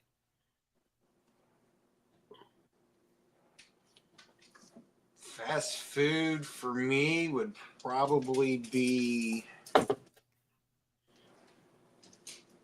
Oh man, I'm gonna say Culver's. Culver's is the fast food. Yeah, you get a meal with some dessert there. Yeah. Well, and then because they have a pretty good fish also, so you don't necessarily just have to get burgers all the time. You can also Yeah. get, But yeah, and then the desserts are really good too.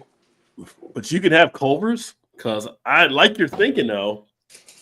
I would say Dairy Queen. Dairy Queen. I get Dairy Queen. Dairy Queen probably has the best chili dogs of any of the fast food chains. They got pretty good burgers. Fries are decent, but then you get the blizzards.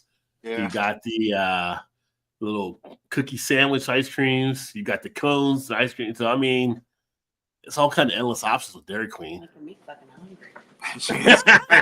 Here. Shanny, you know how we do. You know how the show goes every week. And my guess of what she would say would be Captain D's. No. No? Honestly, I would probably go with McDonald's if it was cooked the way it's supposed to be cooked every time. Which is next to never. So Yeah, but that's out. yeah, like if when McDonald's. Well, is you good, don't got to use the prison. You can actually have actual McDonald workers if you like for yours. Yeah. Yeah. Oh, well, so that would be because it's going to be cooked right and hot. Yeah. if it's Yeah. in your house, so yeah. Because they got fish, they got chicken, their fries are awesome. They got nuggets. So Yeah, yeah. until China's ice cream machine breaks down. yeah. This should be like I should have got Dairy Queen like Rod did. Well, Culver's has really good ice cream and stuff too, though. So Yeah. that's what Yeah, I would go with Dairy Queen in my house. even though Anybody it's a pain in the ass when you go there the drive-through because you have to pull up and they'll bring it out to you every time. But at least you know it's hot. At least you know it's not just been sitting under the warmer and it's coming out to you. I don't know. Sometimes you do that. Like I don't. What is the deal with? You talking about Culver's or McDonald's? Culver's. Culver's, okay. They don't serve it right away. You gotta pull up, and there might be 2 or 3 people waiting for their food. That's kind of a pain in the ass, but it's like I'd rather because we get that at our McDonald's here and stuff. Like it's no matter what you go in to get, like I just want a small fry and a hamburger. It's always like pull. It's always like pull up and then we'll go ahead and bring it out to you. I'm like, seriously, it's a fry and a hamburger. You don't have to do much. Like you make these like all like, and it's like right. So. What I found out for our McDonald's, the best thing to do, which Janice didn't know we could do, is like I just go on the mobile app and I order it and I just pull into the curb where they bring it out to your car, and it's always ready and hot. I've never tried that. Yeah, much easier. Is it? Much easier than sitting there waiting to drive through and then getting pulled over and stuff like that. Like you do that ahead of time. So when you do that, do you have to wait till you actually get into the parking lot to order it, or do you order it? No, you order it on the way there, and then once you get to the parking lot, the app will sense it. And it'll just ask what space you're in. So you put like 1, 2, 3, or 4, whatever's in front of you. And they come right out. Yeah. Okay, that's my next question. Every time I went there and they were like, what space are you in? I'm like, how can I order ahead of time? I'm not going to know what space I'd be in when I get there. You know what I mean? Yeah, the only problem I ran into before one time is like some idiots will park in that space that go into the restaurant. Like, dude, you're not even picking up. Like, I have no space to park the car to tell them where I'm at. So then it's like I pull into the drive-through thing and they have to come out to the drive-through thing to figure out were we getting an order? Like, yeah, I got a thing for an order, but somebody's in a space that's not ordering. So they got to sometimes adjust for that. But that's just definitely the way to go, I find. Yeah, I'm gonna try that next time. That's the reason why I haven't done that, because I'm like, yeah, it's pretty easy. Seeing how it works, so yeah, it's even. I mean, it's good. I mean, I found it better even than because you can do it and then walk in and do a pickup and they'll have it ready for you. But if you do it that way, it's usually sitting on the shelf, so it might get cold. Right. But when you order from to bring it out, that's when they know you're actually there. They'll say, okay, we're finishing your order up, and they're probably finishing the last stuff. So yeah.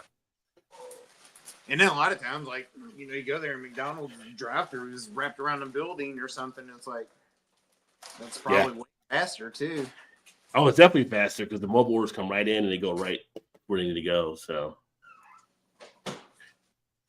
but anyone in the comments, if you got to be given any fast food restaurant to put in your house, is there a choice you would have for the fast food restaurant?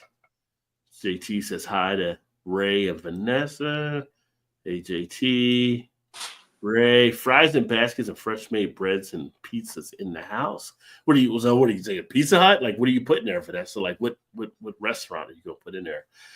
Because you made me think of Pizza Hut when you said that there for whatever reason. What about Old time diner style in the house. Old time diners not a fast food though. That's a sit down. I think they still have those. I don't know if they still have those, do they? I don't even know what the no time. Yeah. They got Perkins here again. It's like, geez, like there's Perkins here. Like, yeah, like they killed it when we were in Kentucky, the ones we had, but over in Ohio, they still got Perkins, which is always a nice little, I feel like it's a nice little sit down, cheap restaurant to go to. Yeah. It's good for soaking up alcohol, by the way. So I used to always like That's which the highest why Shannon. which is why I said Vanessa says hi. Hi, Vanessa.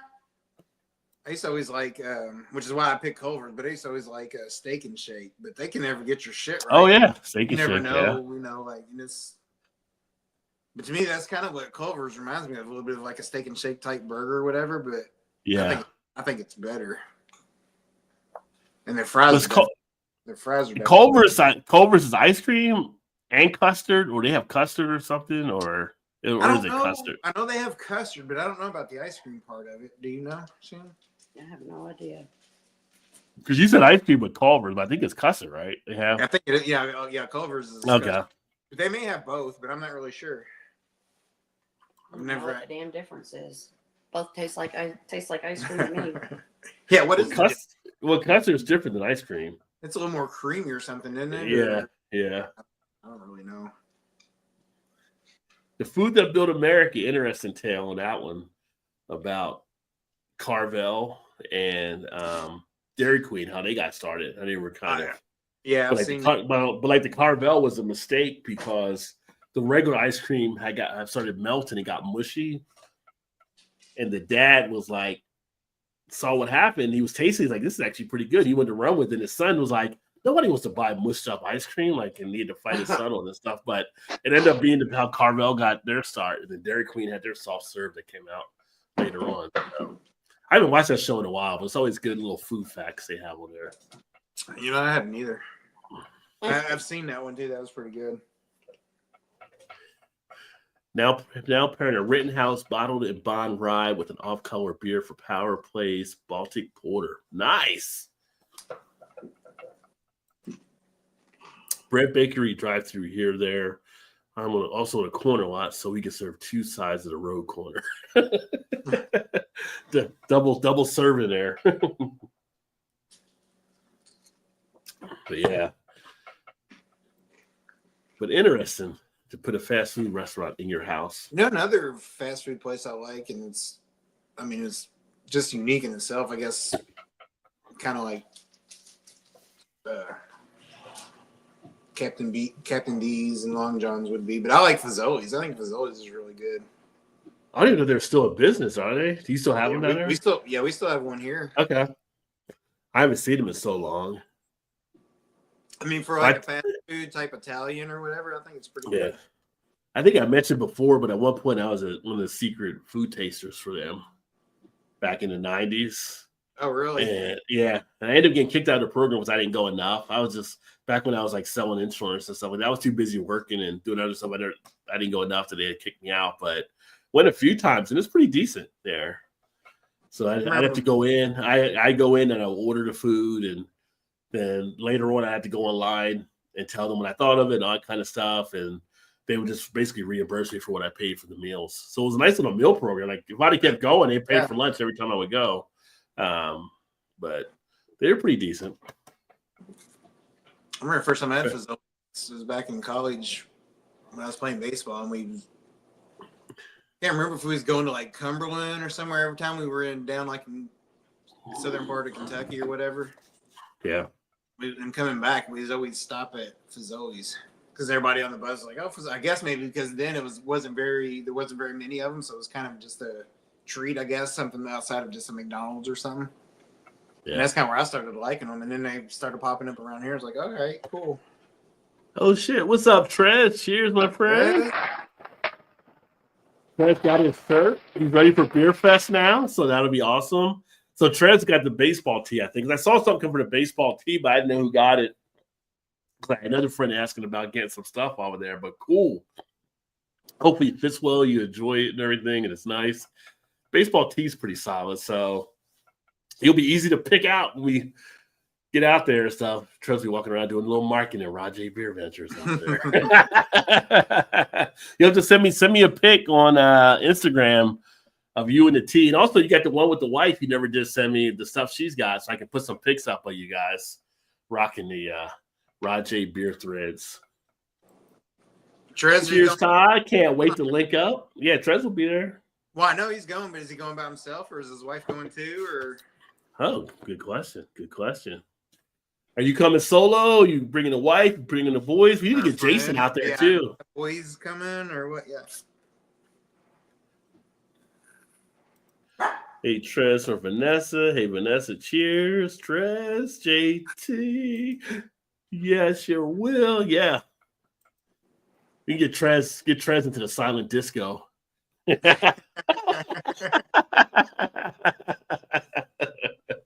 I bet you never done. Get Shannon to do the silent disco. There you go. We'll Has see. she seen this? Have you seen the silent disco before, Shannon? Oh yeah. Okay. We have them. We have them around here all the time. Yeah. Oh, there's some. There's some breweries that do them on certain nights where they have silent disco. Trez bringing the wife. Yes, sir. There we go. Nice. Getting into silent disco and start doing the Elaine from Seinfeld. Like, what's he listening to? Because I don't listen. Yeah. I don't want that Oh my God. That'd be funny to have like a beer fest, have an Elaine dance off. Everybody's imitate Elaine and give the winner to whoever does the best Elaine impression. That would be pretty good. That's funny though, because you just see a bunch of people just out there moving around, but you can't hear anything. It's like, yeah. It's just funny to see. I don't know if they all are listening to the same thing at the same time. I think because if they are, there's definitely some mix up on the rhythms. Yeah. I've seen some where it's like a different color headset's a different channel, and then I've been to some where I think you got 3 channels on one headset, and you can choose the different channel. Yeah. Okay. But we've been to one where there was like 3 different, like one would be like hip hop, one's country, and one's just like, pop music or whatever. Yeah. And it depends on the color of the headset was what they were listening to. But so I don't know if that was just a special thing that night or just whoever was running it, that's what they use. I don't really know. But because most of them I've seen, I think, was just like 3 channels on one headset. And you choose what you want to listen to. One thing I've never seen at these beer festivals has been like a karaoke thing, but like the one that we're going to, they have a band, so that's probably one of the reasons why. But it'd be funny if they had a spot back there where you do like karaoke, because people drinking would do karaoke like crazy. It'd be kind of hilarious to see like something like that at a beer fest. Like Elspin, didn't they have karaoke also? Do you remember Shannon last year? Yeah, I think so. They have a band also that plays, but it's it's outside at a hangar or whatever, so it's big. So on one side they got the band, and on the opposite side I think they had a karaoke deal going on. Okay. Yeah, so they kind of had both a little bit. And then last year they also had like a Ohio Valley Wrestling, which is like the coming for the WWE or whatever. I've seen that like on like the circuit TV before or whatever, like kind of. So they set up out there late at night. You can get that here. Yeah. Yeah, and they had some wrestling matches going on, and they were there also performing. So I mean, they got all kinds of stuff at Tailspin. It's cool. It's a good one. I'd be in the front row. Bring out the midgets.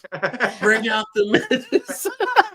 You can't say that anymore. Oh, sorry. Bring out the sorry. Yeah. I was told you would have midgets. False advertisement.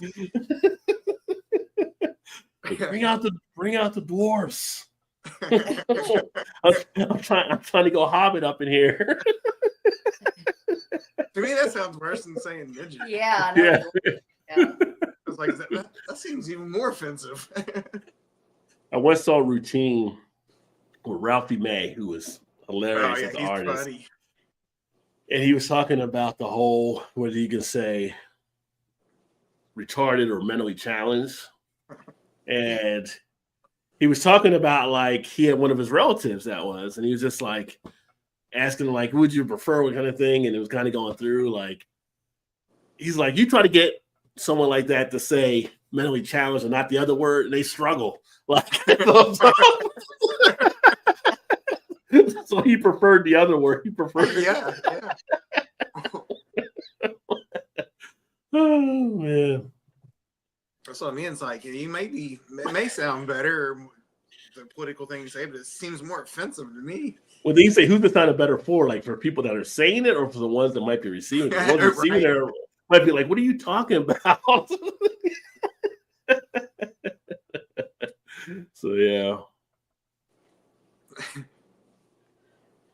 Need another beer here in a second. Yeah, bro. That is definitely a nice smooth chocolate feel. I don't know if you've had the shed or not, Trez, but Esoteric Brewing, the all black everything over there at Walnut Hills. If you get a chance, swing by before they sell out of that.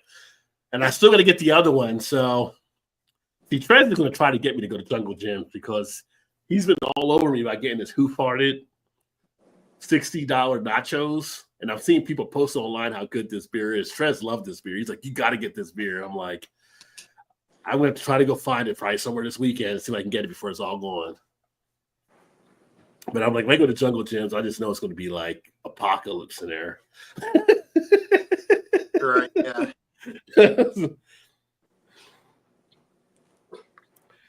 I'll be driving into Jungle Gyms, playing Phil Collins in the air tonight as I'm pulling into the parking lot. I can feel it good in the air tonight. Me walking in the doors, doo-doo, doo-doo, doo-doo, doo-doo. It's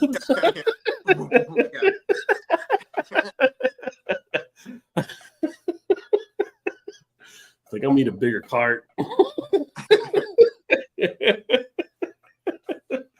Oh.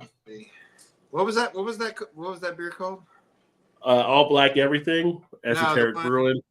No, the one that $60 nachos. $60. I think it was maybe $600 nachos. Let me see. Oh, it is $60 nachos. Yeah, $6 nachos. I was trying to put it on Untappd to look it up, but it's $60. Yeah. Nachos Yeah. is all it is. So I was putting in $60 and that wasn't coming up anything. So okay. Yeah.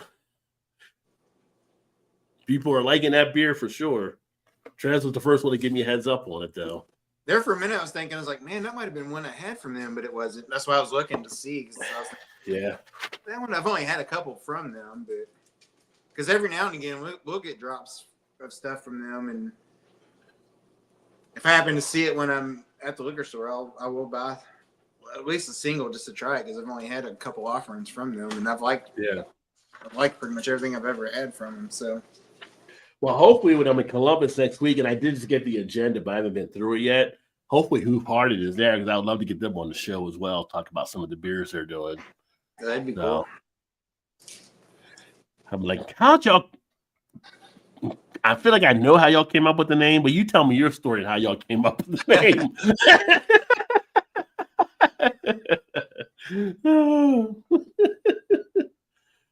Like someone said, "Who farted?" Wait a minute, what? Like who? No, it's like who? Somebody farted. Like wait a minute, but that name, who farted? Who farted? Yeah. No. And the first time I heard it, I was like, "That's a weird name for a brewery." How's that spelled? Yeah. I was like, that's totally not what I thought it was. Yeah. I was like, it sounds like you said. Yeah. I was like, I see. I like to play on words there.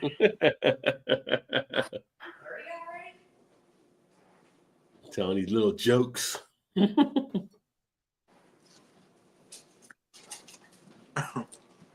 you even get another beer? No, it's going to holler at Shannon and have her grab me one while she's in the fridge, though.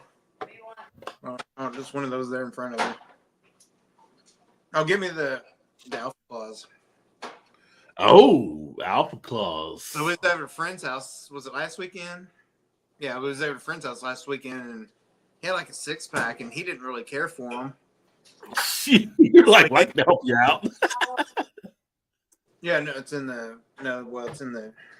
Yeah, I don't have one on me, but so anyway, he drank one, didn't care much for it, and he had 5 left, so he gave it to one of the other guys that was there with us, and he was like, "You want half of these?" I'm like, "Yeah, I'll take it." I was like, "Well, give me 2 of them because you can have 3. I'll take the 2." And then because he already drank 1, so I was like, "Yeah, I'll take them." Yeah. I was like, "I like those."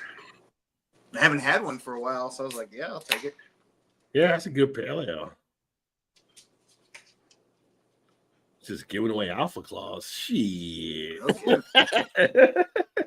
Like, I'm sure it got several months on it, but if that long, it's just January, and I'm sure, they don't usually come out until November, December or something, I think, anyway.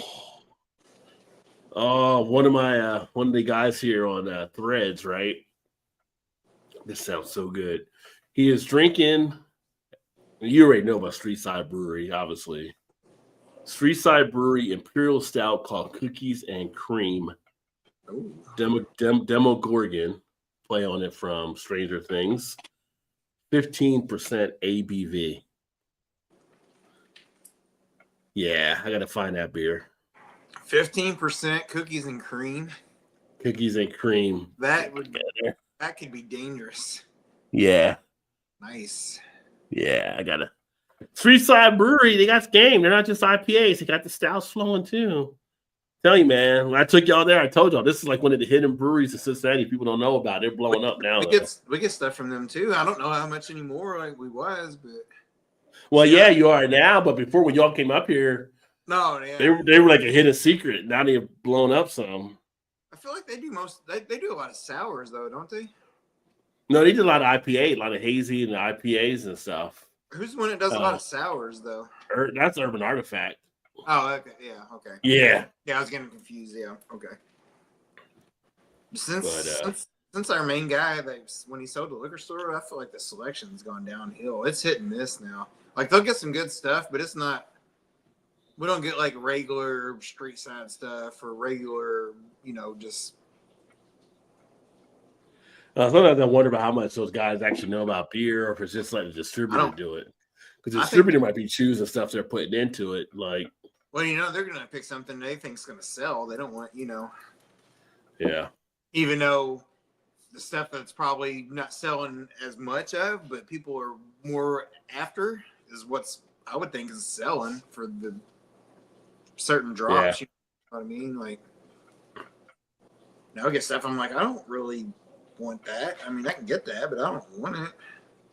Yeah, when I get back next Wednesday from Columbus. I got to go to High Grain Breweries, the other brewery that's having the Yelp event I was mentioning earlier.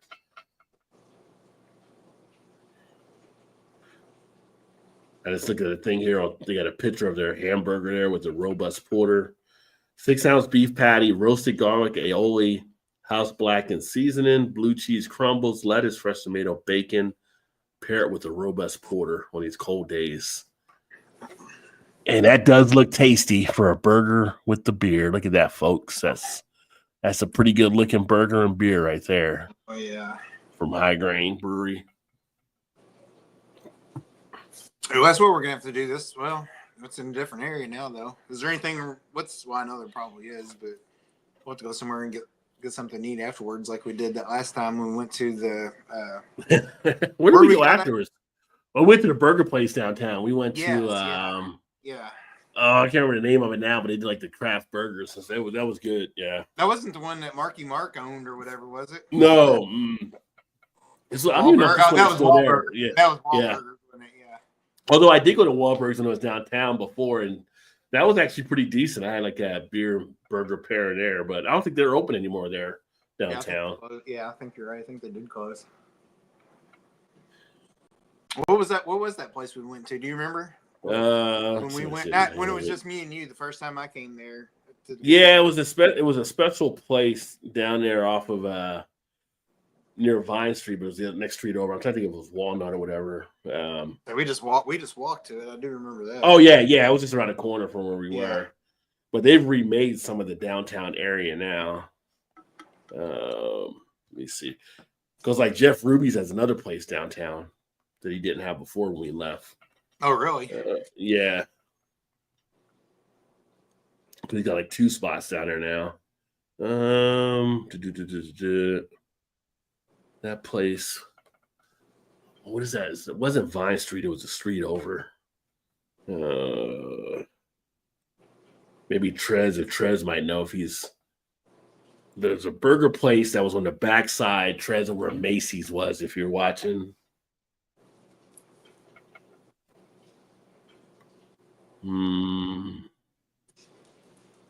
Downtown Cincinnati, WKRP.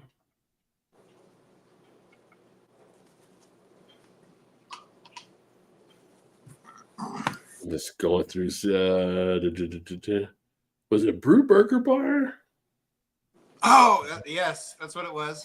Was it Brew? I'm pretty sure it was. Yep. Brew is on 6th Street. Let me take a look here at the map.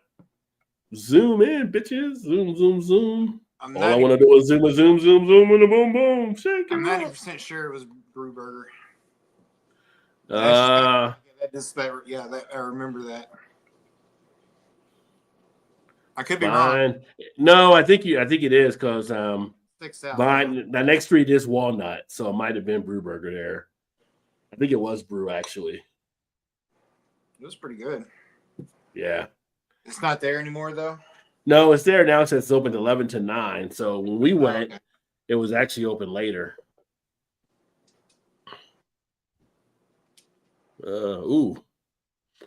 They actually got violations now. Yelp puts violations out there.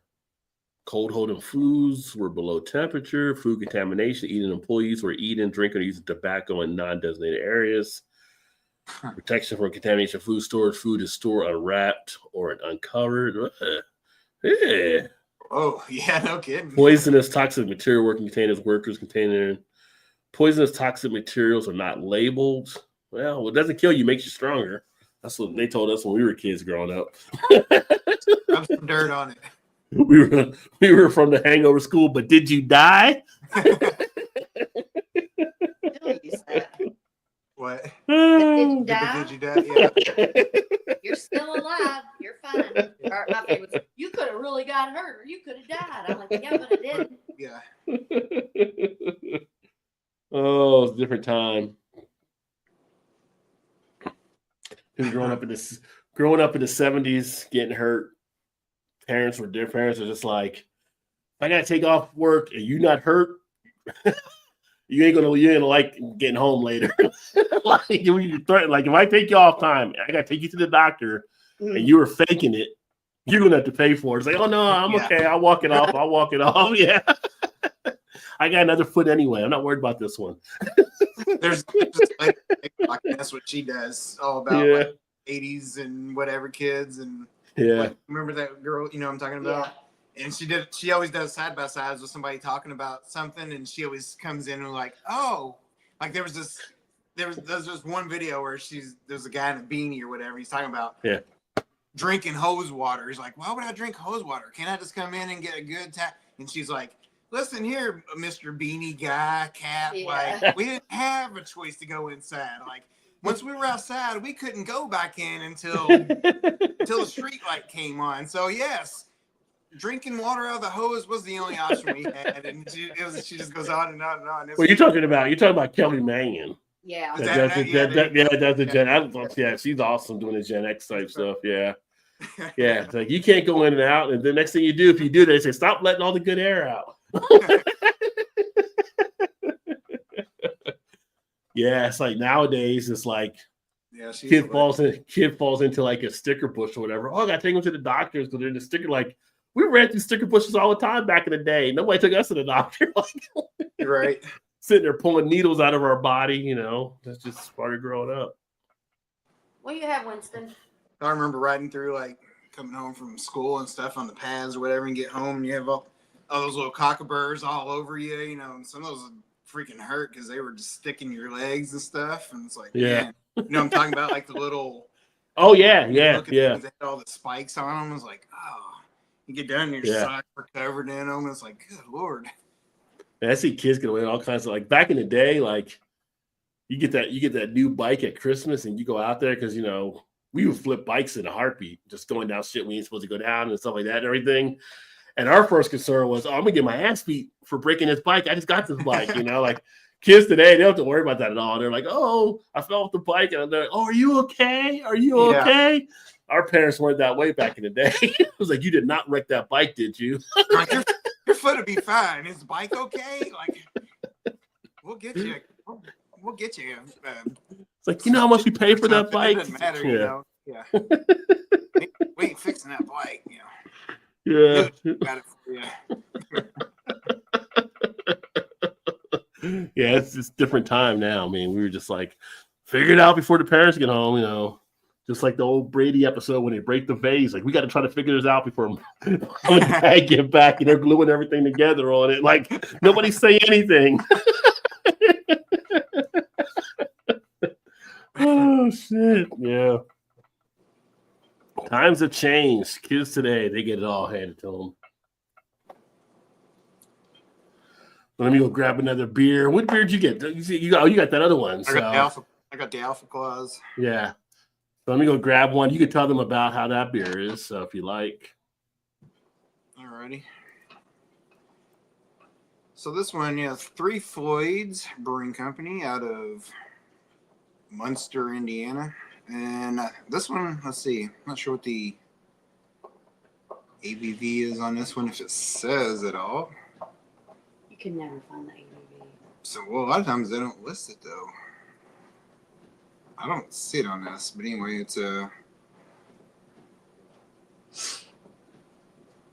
I'll have to pull it up on Untapped because I don't see it. I want to say it's like 7%ish or so, but could be totally wrong. And this is the first one I've had in several years.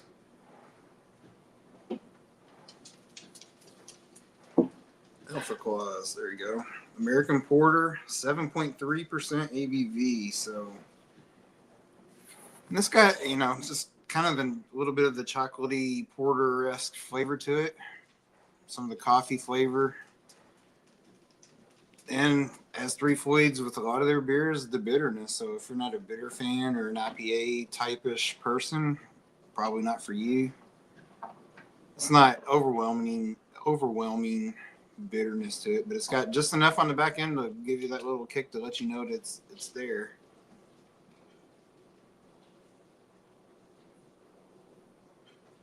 Also looking it up, let's see.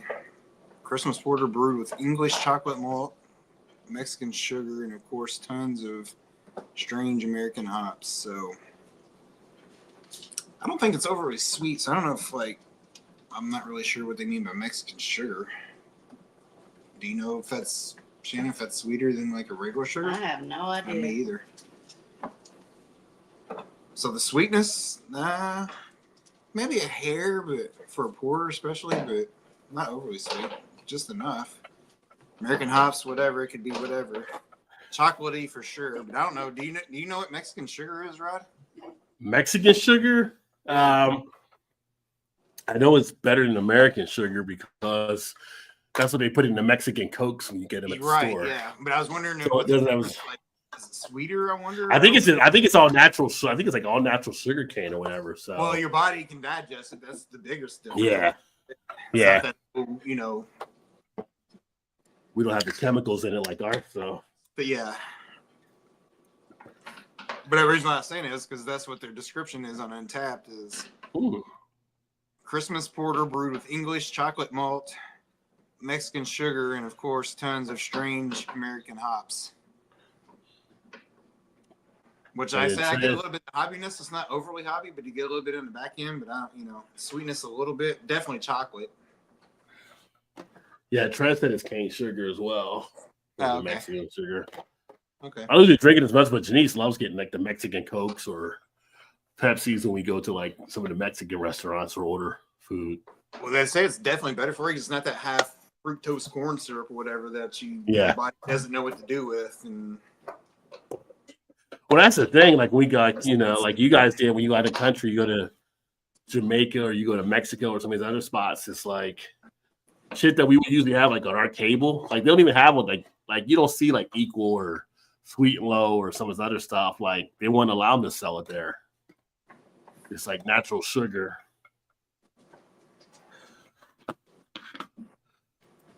Why the hell did the U.S. stop using cane sugar and Coke? Well, price, probably price and the additives. So I mean, they used to use Coke and Coke. I mean, it's like the cocoa that makes the Coke or whatever, and they got that out of it as well. But yeah, that corn syrup is probably way cheaper.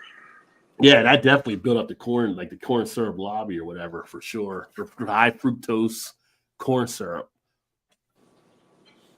And ever since then, everybody's got a touch of diabetes. Pretty much, yeah. Yeah. You're two bowls of ice cream away from Wilford showing up. Yeah. Here's somebody knocking. Who's that? Hey, Wilford, how you doing? Which reminds me, actually, Grader's ice cream in the freezer. I haven't cracked open the cookie dough. I might have a little bit of that tonight. Yeah. You guys get those Reese's peanut butter cupcakes? Oh, I've had them. Oh, those things are I the brought you bomb. one time because we had it in our vending machine. Oh, I brought you home one.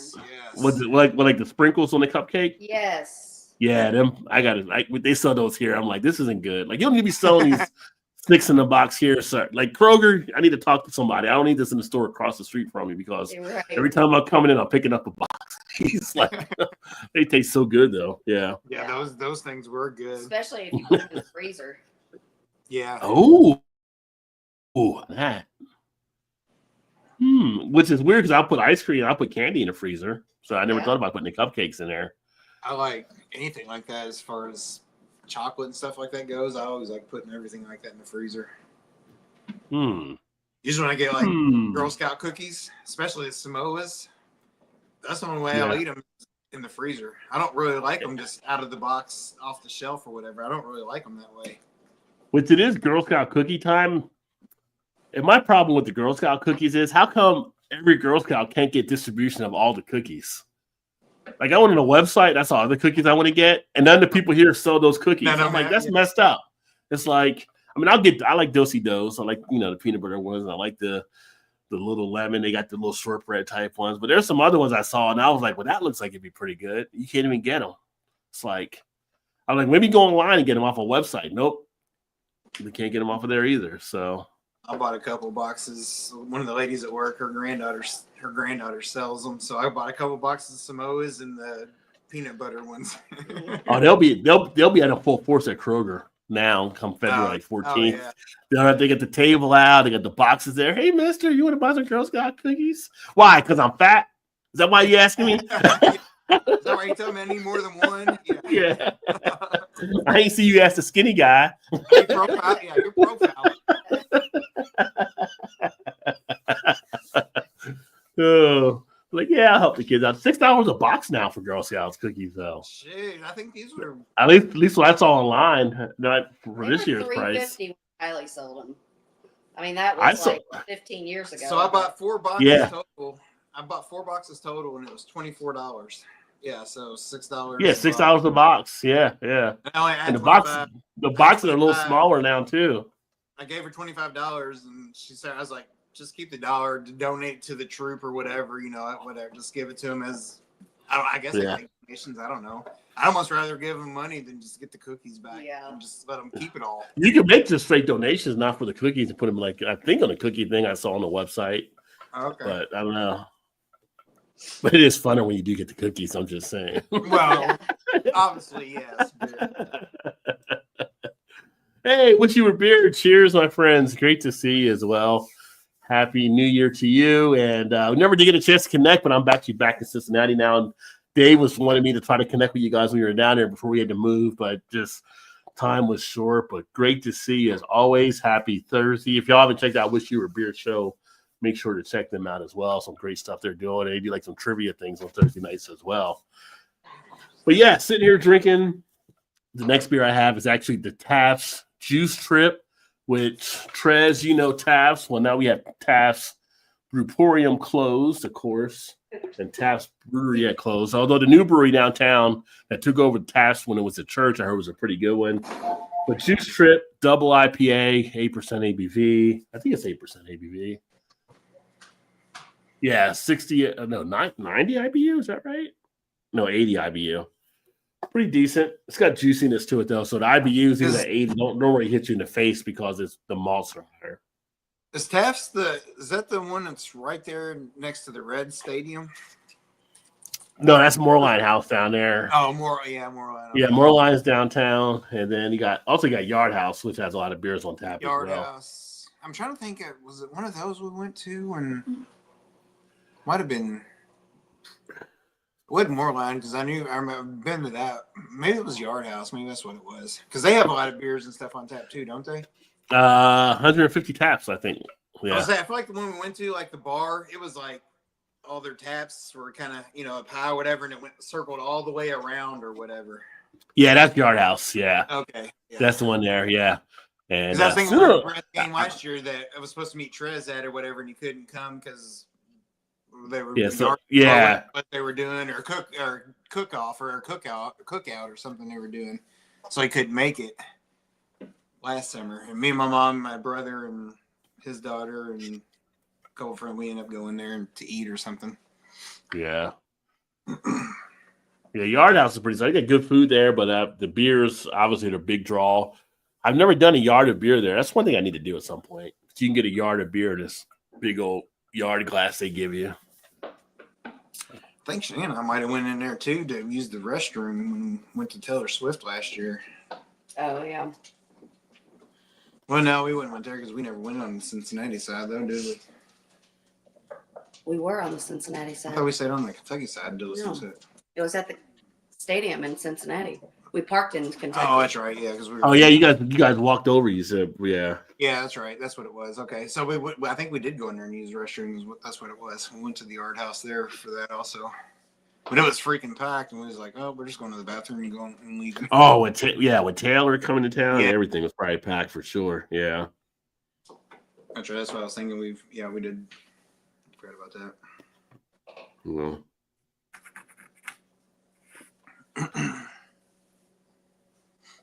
A nice double IPA, definitely tropical. Still can't believe there's $3 6-pack. That's crazy. I mean, I know they had to move the stuff out, but yeah, they could have done $5, $6 6-pack. People would have been crazy. $8 if they'd been able to still, yeah. So how many beers did you end up getting like that for like $20? Oh, I just got like the 10. I got like the 4 6-pack, so $10. And I got the 4 glasses for 10. I don't need to get that much in there. Most of them were all IPAs. So anyway, so I'm not going to drink all that much of the IPAs, right? So they got to go at a certain point. Now, if they would have had like some stouts with some of their barrel aged stuff, I would have got that and then I would have cellared it for a bit. But yeah, like one of the ones I wanted to get was their Santa's Bribe, which is a winter ale that you could hold on to, really tasty. But that was like the first one. So as soon as they announced it, everybody kind of cleared them out on that one. Now, while we're there, we may have to make a run to Jungle Gyms. Yeah. I don't know. I'll give my wallet to Shannon. Don't let me buy anything, Shannon. Cheers, Dave. What's up, Dave? I'm like, Shannon, don't let me buy anything. No. Then I'm like, Shannon, I really need my wallet. Like, you can't buy it. I really need my wallet, Shannon. Oops. Sorry. I'm like, I want to give something to a homeless guy. Give me my wallet, Shannon. Yeah. I'm like, oh, okay. They're having a donation drive down the street. Yeah. I need to buy some stuff to I donate. mean, like bullshit. You and I give your money. Yeah. That's Shannon's thoughts about it, all about the people.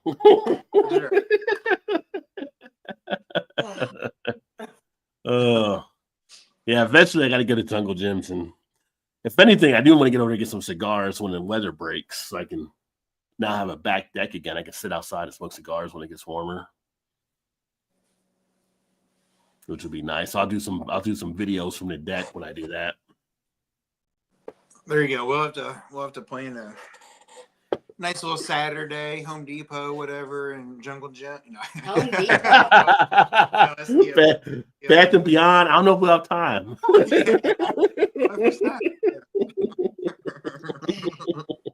I'm glad you picked that up, right? Yeah. Well, it's Home Depot and Bed Bath and Beyond. Well, I know, but I didn't. Yeah.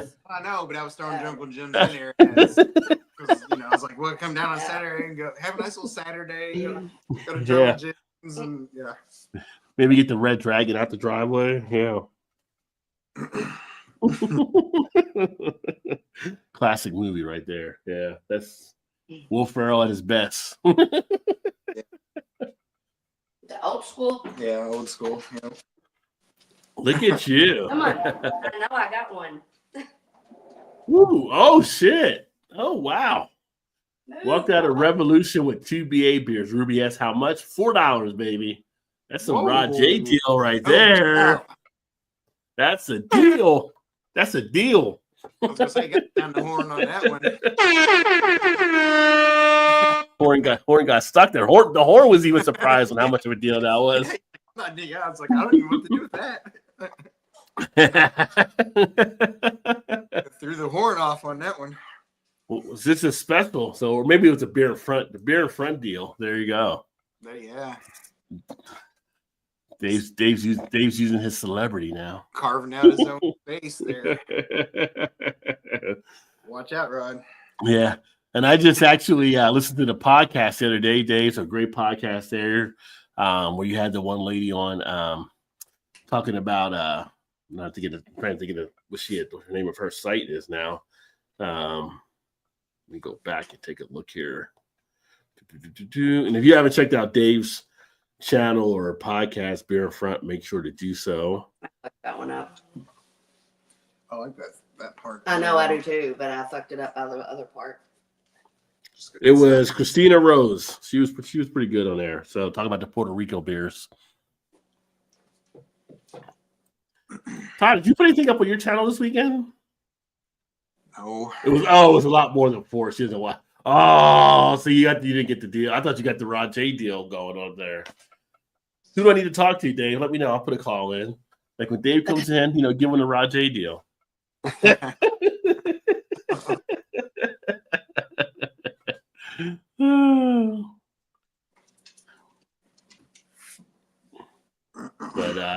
it was a good interview you did with Christina Rose, kind of talking about stuff.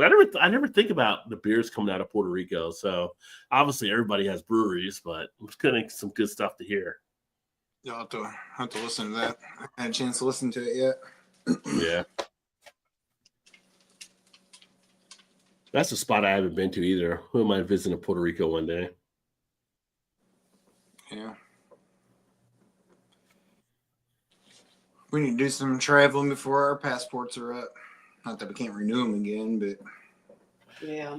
How long you got before your next renewal? Do you know? 6 years still, I think. Oh, you got plenty of time. They're good for 10 years when you get them, right? Yeah, 10 years when you get them. We got them. I'm trying to think when we renewed ours, like maybe a year or two before we went to Canada for the Canada trip. Yeah, we bought them. We got ours in 2020. Yeah. Actually, it might have been 2019 because we went early 2020 for Jamaica. So Yeah. we may only have 5 years or so, I guess, on them. Or We better get to town. yeah. But once you have a passport, you can renew it pretty easily. Just don't let it expire. But Yeah.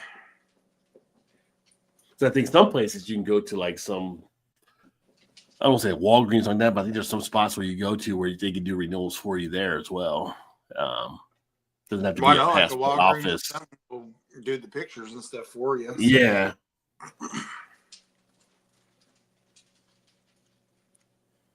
I think we just did we go to one of those for pictures or No, I just went to the post office. Oh, that's right. Yeah, we did go to the post office. Yeah, we didn't go together. I went by myself. But I think that's where I went to though, was the post office. Yeah, we haven't decided on our next international trip, but probably do something at some point here.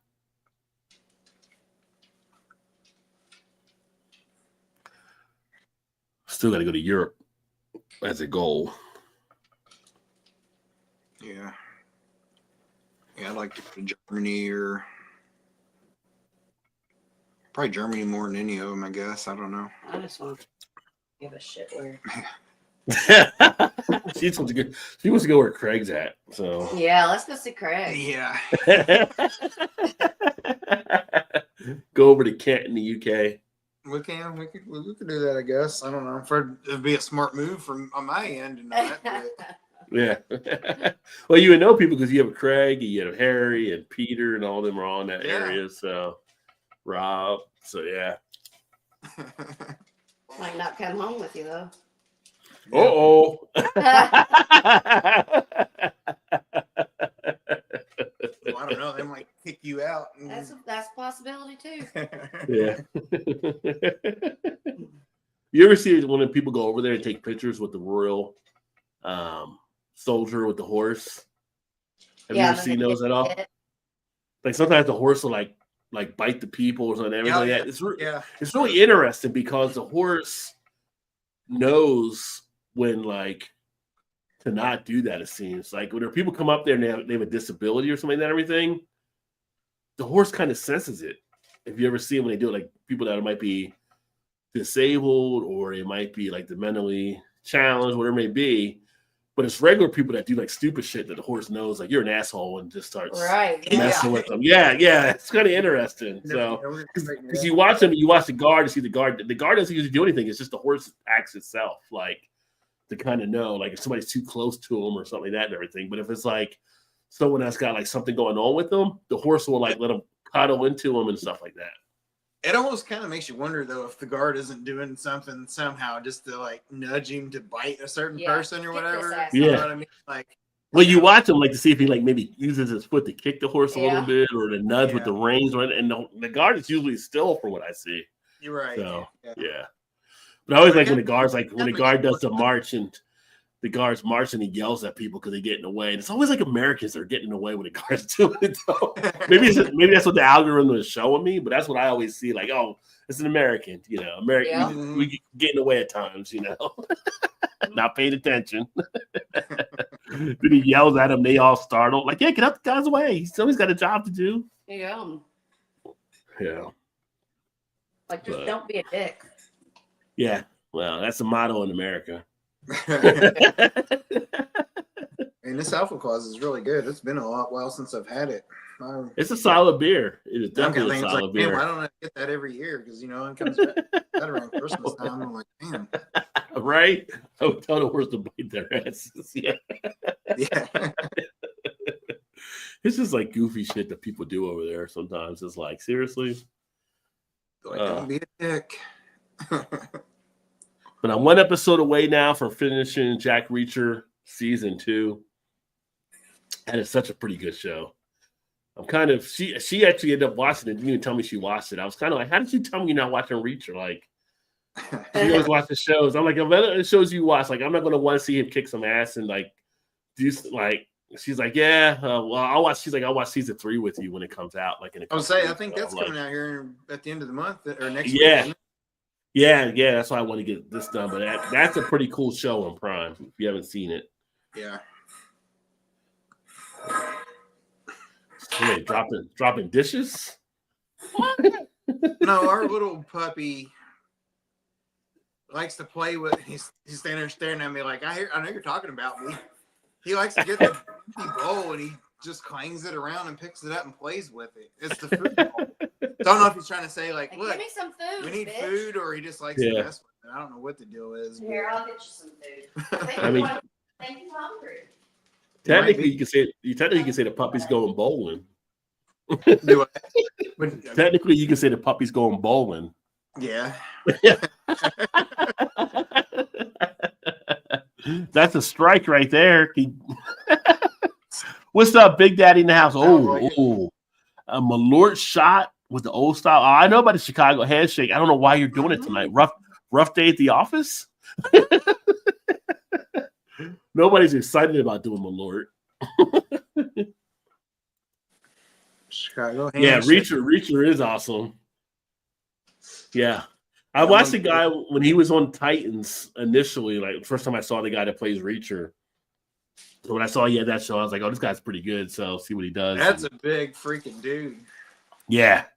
Yeah. So have you watched the first 2 seasons? Of Reacher? Yeah. Oh, yeah. Mm-hmm. Okay. Yeah.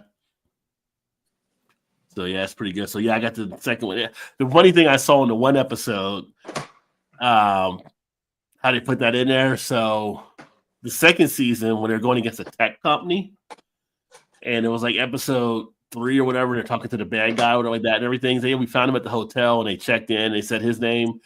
And then they said, and then she was under a Sarah Connor. They're like, who's Sarah Connor? He's like, hell if I know. And I'm like, it was so funny because he was a Terminator hunting Sarah Connor. I was like, that's pretty cool. That's pretty funny how they actually threw that in there. So yeah. Yeah, because the first episode or so of the first season, when we first started watching it, I was like, I don't know about this. It's kind of seemed kind of cheesy, corny, sort of. Yeah. Yeah, kind of like, oh, this is almost like second rate, whatever. But then as you got into it, it was like, oh, this is pretty good. I was like, yeah, it was pretty good. Yeah.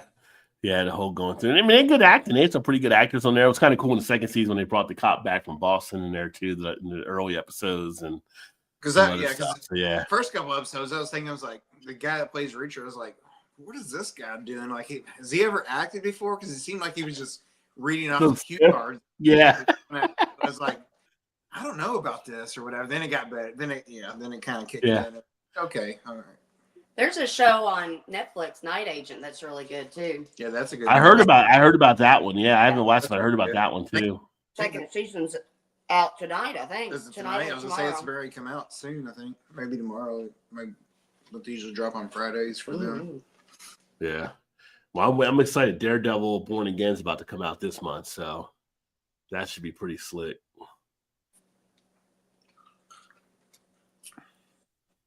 But I like when I don't know if Disney does weekly, because it's the first time I've had Disney, or if they do like a bunch. I like when like Netflix puts them all out at the same time. It makes it so much easier. So I know what Prime does. I think Prime does once a week on stuff, and I think Disney might as well. I think Netflix is the only one that does them all at once. Yeah, I'm pretty sure, because we got like Paramount or whatever. They're weekly, or Apple's weekly. Apple's weekly. That's what I was thinking of. I guess it was more than Apple, but yeah, most of those are all except for Netflix, I think. Yeah, I was thinking around. Nuts. It's like why? Because we got Apple TV also that come with their phones and whatever. Yeah, and we watched the show on there. It's called Severance, and it just started. And I asked Shannon, I was like, "You want to watch?" She's like, "No, let's just wait till they all come out, and then we can just watch them all together." Yeah, weekend or whatever. It's okay. Yeah, I think I still gotta watch Squid. I was thinking of trying to watch Squid Games too this past weekend, but I had too much other stuff going on, and then I was like hooked into Reacher, but I want to watch that. And I think the last season of Stranger Things comes out too here pretty soon. So I know those kids are like 30 years old now. The last season was pretty good though. It's like hooked me back in with all the stuff they were doing from the 80s stuff. I was like, okay, I'm back in. I watched the first 3 seasons of it, and I kind of just lost interest in it. And I don't know if it was because it was taking so long to come out. I was just like, screw it. I'm not. It was probably the time frame with COVID and all that kind of stuff happening where it took them a while to get back. Yeah. And I just kind of from one season to the next season, I'm like, these kids are 10 times older than they were when they last shot. They are now, yeah. It'll come back. It'll be the college years.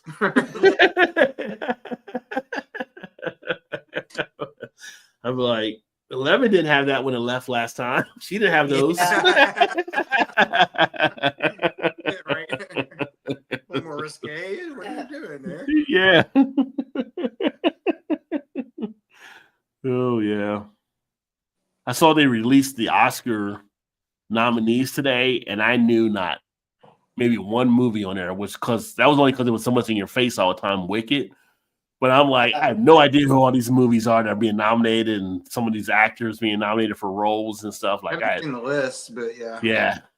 Then I saw like Demi Moore got nominated for her role and something. I'm like, Demi Moore did a movie? I haven't seen Demi Moore do a movie in years. So yeah. What did we just see her in? Golden Globes. Oh no, she's in Landman, yeah. Do you watch Landman? I never seen that one. It's a TV series that just finished the first season.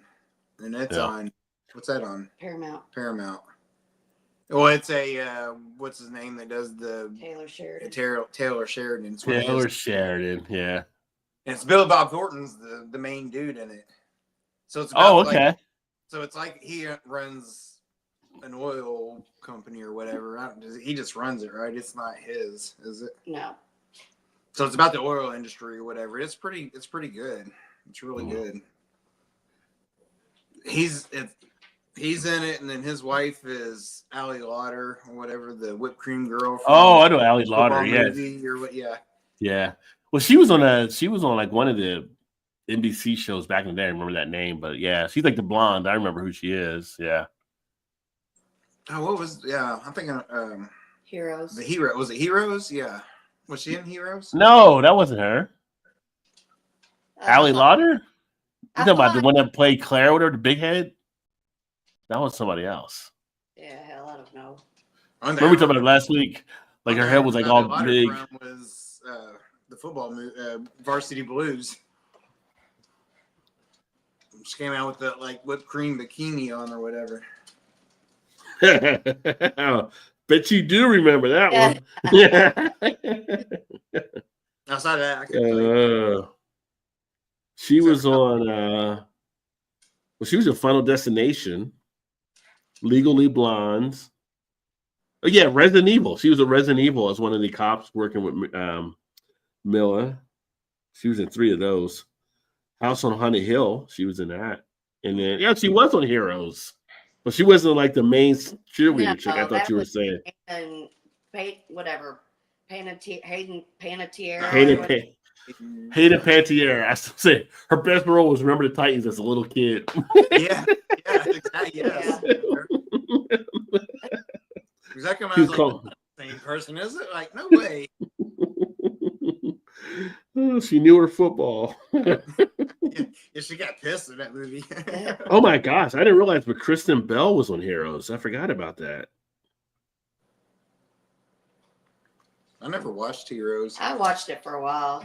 Yeah, it started getting all like, and you were like, okay, I'm out. Yeah, kind of like lost after a point. You're like, ran its course and then extended it too far because of ratings. Yeah.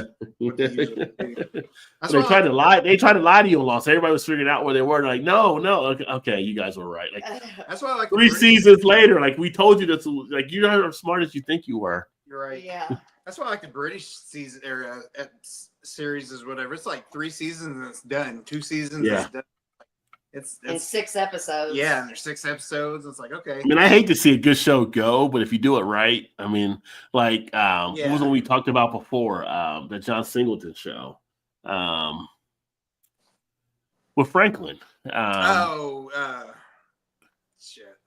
It was on FX. What the hell was that called? Why's that name? Why's it slipping my mind right now? Well, the only thing I can think about it too was Franklin. Yeah. I gotta type it in. What's the name of that show? That ain't been off TV that long. I mean, no, a couple of years, I guess. But did I watch it? Snowfall. Oh. There you go. Yeah, like Snowfall. Like ended. It was like I felt like it ended when it needed to end. Right, like it's like. Yeah, I didn't like when it ended, but at the same point, it ended on a high note, which is a good thing. Yeah, like it didn't push too far. Although I heard supposedly they might be making a follow up to that now. Oh, really? Where it's gonna be like 10 years later or something. I don't know if he's gonna be like rehabbed or something else, like trying to do some other stuff. So I don't know. That's a rumor out there. Hollywood will run everything into the ground that was successful. Well, as long as it's making money, that's what they're going to making money. But Dave has a goose eye. I haven't done the macaroon stout yet, but he does not seem as pleased by it right now. But Dave, if you have it, does that mean they're on sale now? That you're getting it for half price at Jewel? I've tasted it. It's just, okay. You've had the mac? Oh, okay. I haven't done it yet. Yeah. Oh, it looks for better than okay at $24.99 a bottle, though.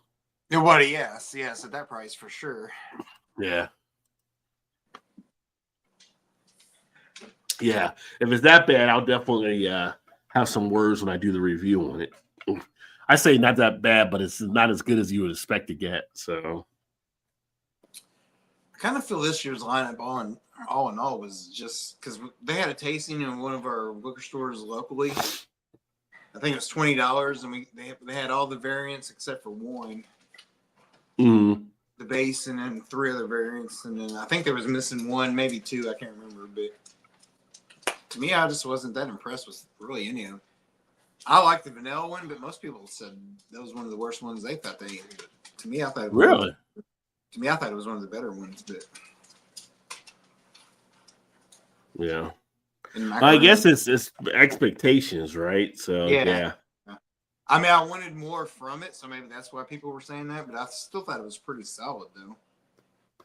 Yeah.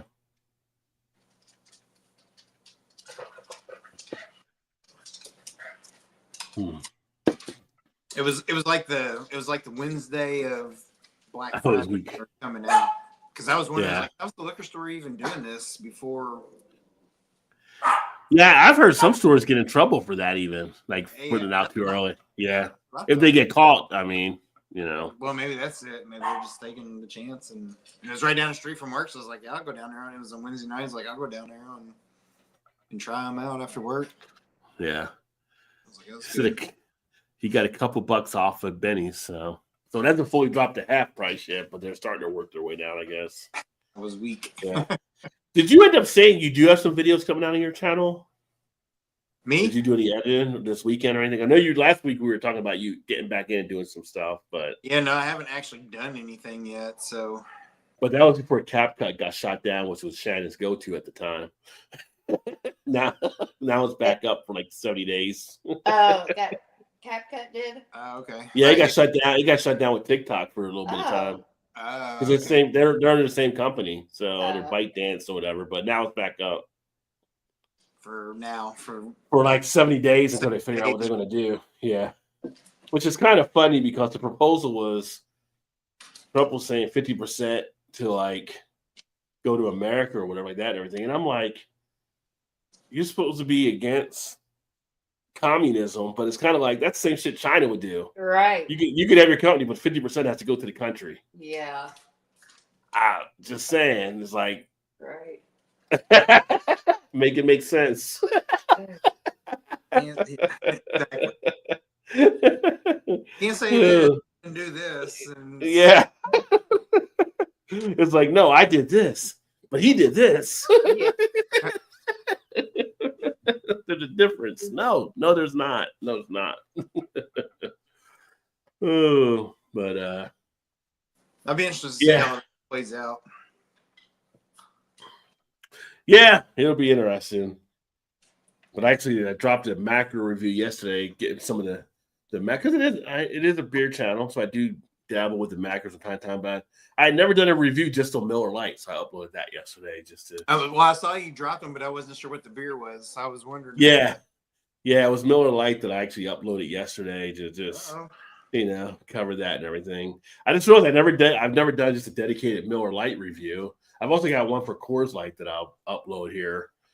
I've done Miller Lite versus Coors Light, but it was more just which one I like better between the two, but it's never a kind of a breakdown of the beer. So I mean, it's obvious you gave it like a 4.5 out of 5. I'm sure. Obvious. Spoiler alert. We go back together, man. It's from back in the day. Tony Soprano shit. Yeah. Few bucks off. Yeah. But no, I'm pumped up. We got Beer Fest upcoming. I got the conference upcoming. Got Rationale coming on. I have a few more breweries coming on. A couple of beer events that I'll be going to the next couple of weeks. So a lot of good stuff happening. Yeah, I'm looking forward to Saturday. Yeah. It occurs to me I'm the only person here who has tasted both Jack's and Falstaff. Falstaff is from back in the day. I've not had that. I know Falstaff. I did not know Jack's, but you may be. I'll say I've never had either one of those. So was that more southern, JT, like down through Louisiana then for Jack's? I know Falstaff was down in the south, so. Hazel, leave Blake alone. You're going to kill him.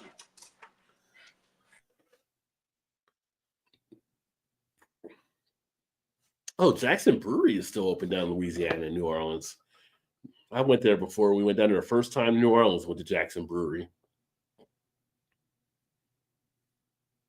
Neat little spot off of Jackson Square. I do like some New Orleans. I need to go. We need to go down there. New Orleans scares me. Scares you? Why does it scare you? Because it's just all the crazy people down there. All the crazy people. It intrigues me because of all of like all the crazy people. but like the voodoo and the spirituality and all that stuff. as much as you like astrology, New Orleans be perfect for you. Yeah. And they, that part does intrigue me, but I just see. There's no more crazy people there than there are in New York or LA or anywhere else. Yeah. I always heard though, if you go there, not to get too far off like Bourbon Street or whatever. Well, you definitely don't want to do stuff you might do in other major cities as far as taking shortcuts. I'll say that, like some of the dark alley type stuff. Like when we first went down there, the first time we went down, there was like a thing at the hotel and they had a travel thing, and they were like giving warnings. And they're like, if you go down here, like you go down Bourbon Street, have a good time, but you may be used to taking back alleyways when you see a shortcut and don't do it down here. And they kind of like warning you on some stuff. Yeah. But I mean, it's like us living in Baltimore. There were spots in Baltimore you wouldn't go down. Like you take a wrong turn and it's like, this must be where they shoot the wire. I mean, it just happens, That's probably every major city. That's every major city. Yeah. We got those places here like that. So yeah. But per capita wise, I mean, when you go to Bourbon Street, like they got the most police. At least when we went, like there were cops everywhere, pretty much. Like they're not going to let the tourist spot take a play.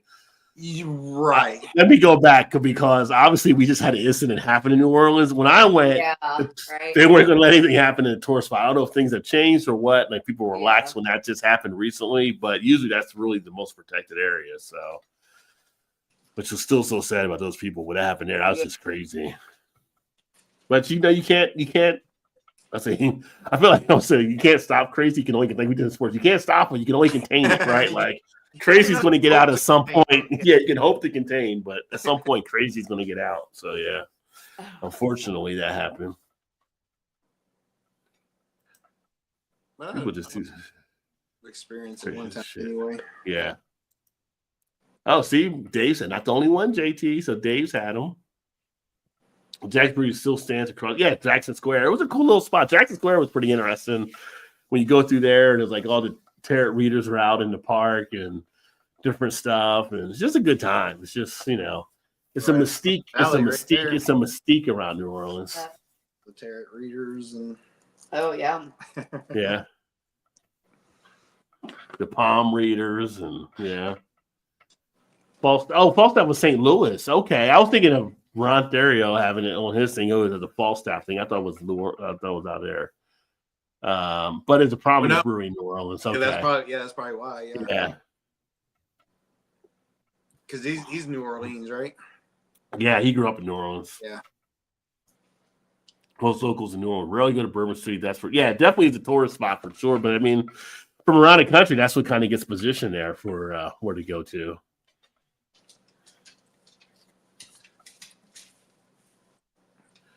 As my brother would tell him, drop a few more thousand, more on your way out of town.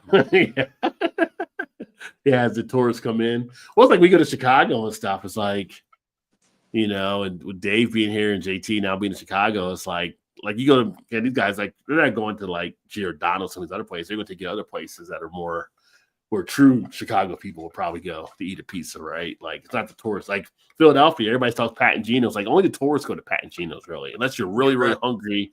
Yeah. And you're stuck out there. You don't usually go to Pat and Gino's for a cheesesteak.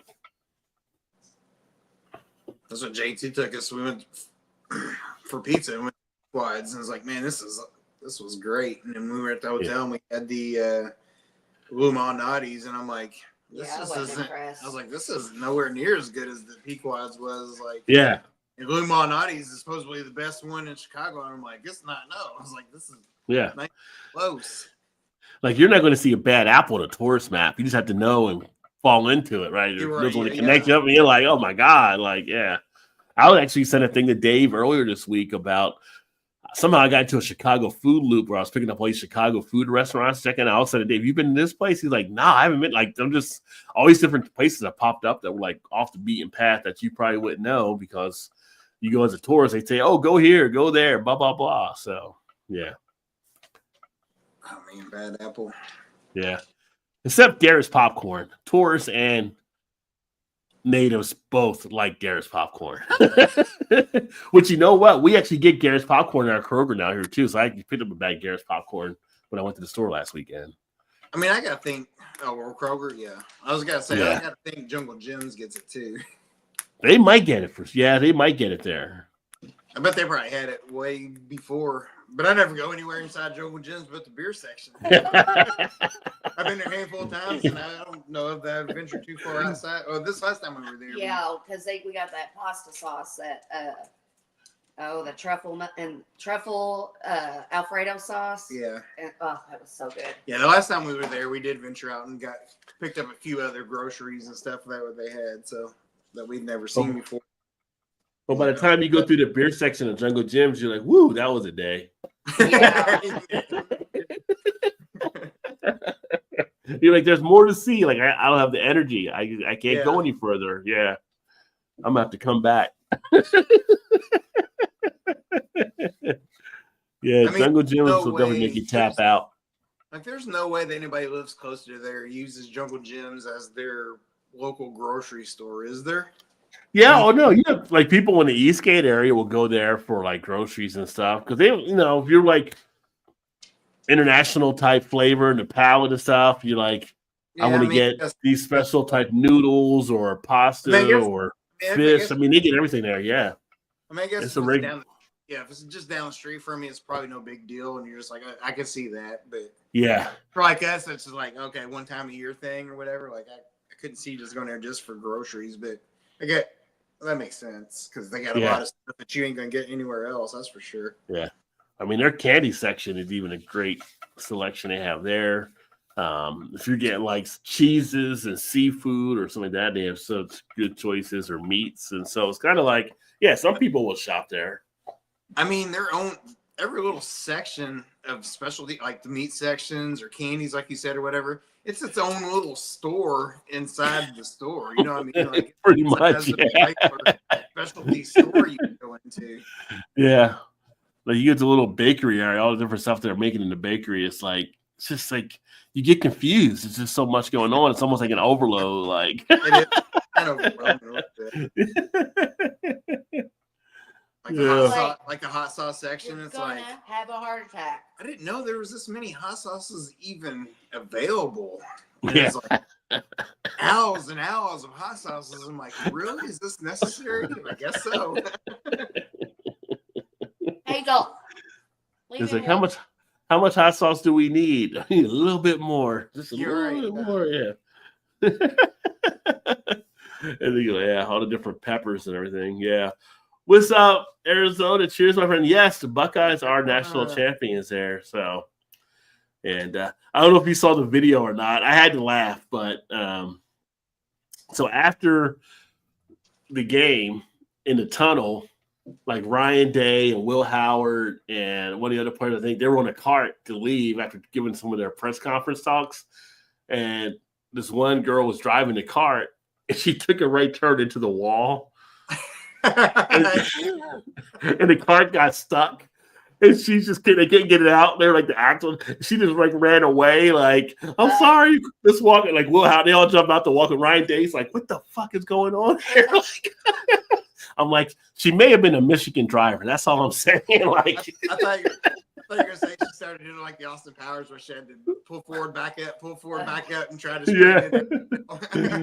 No, it was a I wonder if I can pull that up on that video. I will say, I can't stand that dude. Ryan Day? Yes, I can't stand him. Yeah. He just seems so arrogant, cocky, whatever. I'm like, dude, the program was handed to you, so I don't know. There's just something about him I just don't like. Him. Well, that's the thing too, right? It's like some people have noted, like the one thing on this year will be like, well, you didn't beat Michigan. And even like their worst year. So it's kind of like some people are like, when they say Ohio State won the title for this year, that might be something mentioned out there. So yeah, I don't know. I have a mixed thing on it too. I'm kind of like, did Oregon really get a fair shot? I mean, like, should we start having a regular season champion and then a playoff champion? Because Oregon only had the one loss against Ohio State. So if they played the rubber match, would Ohio State beat them again? I don't know if they would. They might, but and they just barely beat them when they did. But was it 2 points or something? I think. Yeah, but then the other part was that when Oregon won, they barely beat them too, right? So it could have went either way. So here it is here. I'm going to pull it up. I'm going to use this other YouTube video that somebody else actually has here. Let me see here. I'm not going to put the sound on just in case. Yeah. So here's the video. Like you see people are talking about it on here, right? We'll blow it up to the big screen so you can see it. They get in the cart. Like seriously. Boom. Boom. Like, what do you do here? Like, she's turning like, oh, okay, you know what? It's kind of like back in the day when you crashed your parents' car. I'm out. Like, we got to go. We'll say something happened. She just takes off running. Rewind that back because it looks like she went to the left and the cart went right. Did I see that wrong? I feel like she turned Look at the it. direction of the way it actually went. She's turning right. And then she hit it left. She turned it left real short. Oh, she did. Okay, I didn't say. Okay. And then she turned it left again. She turned it left again into the wall, like instead of turning right. And now the car's stuck in it. The cop comes over trying to figure out what's going on. She runs off. There's Will and them get up out the cart. Ryan Day is just like, what the hell happened? And so, yeah. And just like leave the cart there. But I'm like, yeah, that's was kind of fun. Blow us back up here. There we go. That actually happened. She was turning the right way, and then the wheels just went the opposite. I didn't see her go back the other way or whatever. So yeah. Celebrated a little too much. But just like she pulled the old move we would pull like in high school if we did something. Just get your stuff and run. Like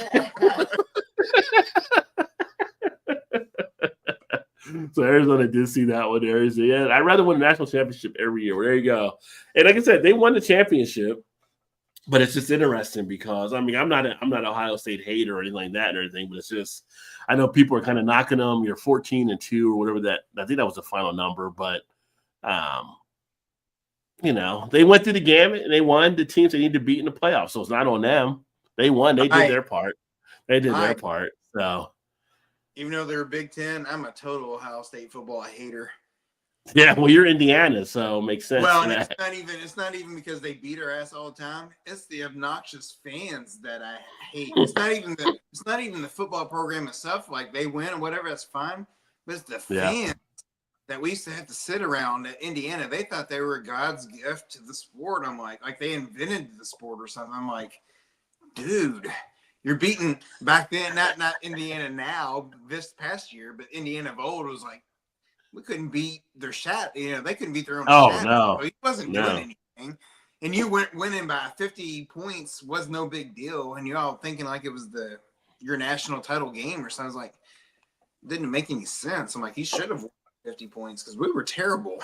Yeah.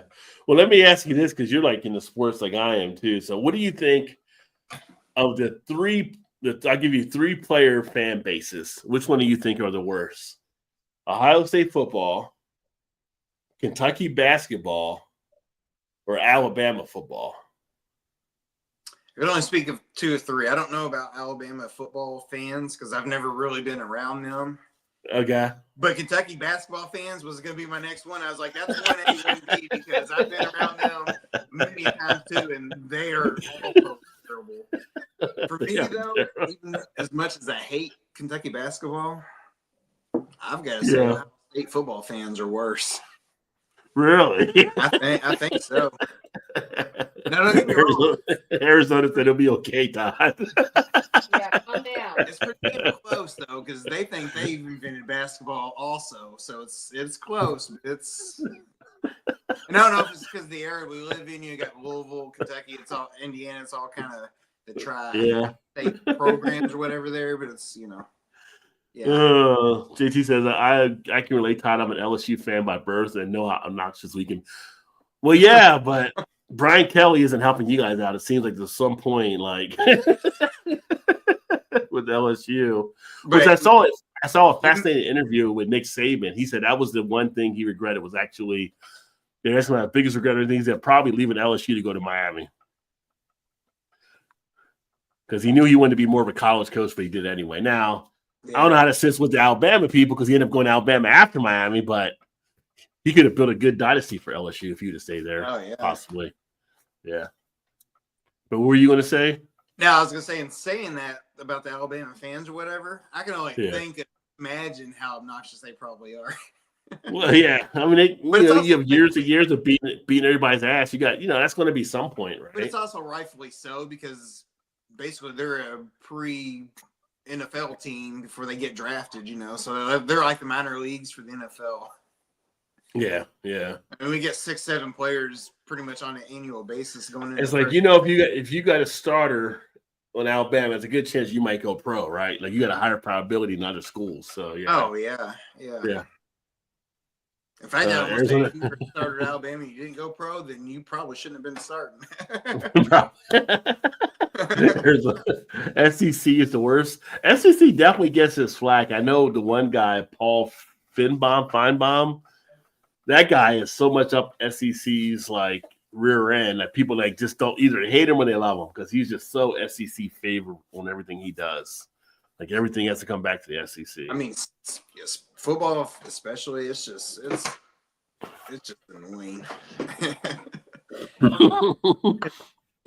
Well, there was no SEC champion and no SEC team in the title game this year, so yeah. And I'm sure people said about it. People said the same thing about Indiana basketball back in the heyday of Bob Knight era or whatever, and people probably got sick about that, but we're so irrelevant now that it's just like. Well, I don't remember Indiana fans being kind of seen as being like outrageous or whatever. Like I've seen it with people talking about Ohio State. I've seen people talking about with Kentucky being here, but I've never seen it like with like Indiana. Even like when teams were like Georgetown back in the day or Syracuse or UConn. Like I never seen anybody get as crazy in their fan base like they did with those two schools. I guess it all depends too. So I'm sure there were some outrageous people in the other schools, but not as many, maybe. One thing you're hearing about UConn now is Dan Hurley getting his own way on things. Well, I saw a thing with Dan Hurley talking about I guess he was yelling at the ref the other night or whatever. Like, you know who I am? Like, yeah. That's what I'm talking about. Yeah, that was just like, okay. It's like, easy, Dan. You weren't even the best Hurley in your family until a few years ago. There's the reason you're coaching, and you're probably a good coach because you wasn't that great in basketball as a player. And those usually best coaches are the guys that weren't all that great. Yeah. Like, game, they just didn't have the athletic ability to be as good as they probably knew the game. And they're the best coaches usually, and that's what he's showing it now. So it's like. It's like, you need to simmer down now, Dan. Just calm down. Like, okay, you won back-to-back titles. Now all of a sudden you're college basketball's god, I guess. I don't remember. Jaden Danes might win Super Bowl, and Kelly is one of the top 3 recruiters. Kelly has great recruiting classes, but they haven't won at LSU yet. And I think people are kind of getting frustrated on that. Jaden Daniels, from what I've seen, he was a beast at LSU. And for rebuilding year for the Washington, NFC East is on notice. That's going to be a tough team over the next few years with him being at the helm for sure. Yeah. Yep. Which is, you got him there. You got Jalen Hurts in Philly, together SEC. And then you got, I don't know, the Giants. The Giants may end up, I don't know what their number is, but if they end up getting to that thing and they end up getting Shedeur Sanders, that would be an interesting division. If Shedeur does go there, because I think that was talk about him possibly being a Giant. And then who knows what the Cowboys are going to do. But the fact that the Cowboys would be on the bottom of the NFC East would crack me up. that would be Yeah. Yeah, keep pouring money into him, Jerry Jones, because you're not winning right now. So, yeah. Yeah. And I like Dak Prescott when he's at A&M, but he just Dak Prescott is just another Tony Romo, another Danny White in the quarterback leagues that have come through Dallas. So they're still searching. That should be a movie, Searching for Staubach. That could be the Dallas Cowboy movie.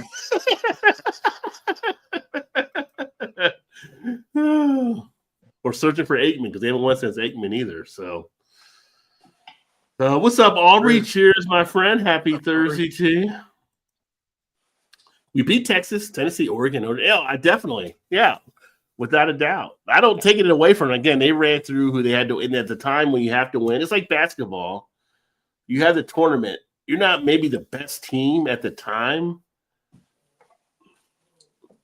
You win a tournament, you're like the hottest team when it comes to the NCAA, right? Yes. Right. For March Madness, it's more like you may not be the best team overall, but you could be the hottest team and win a title.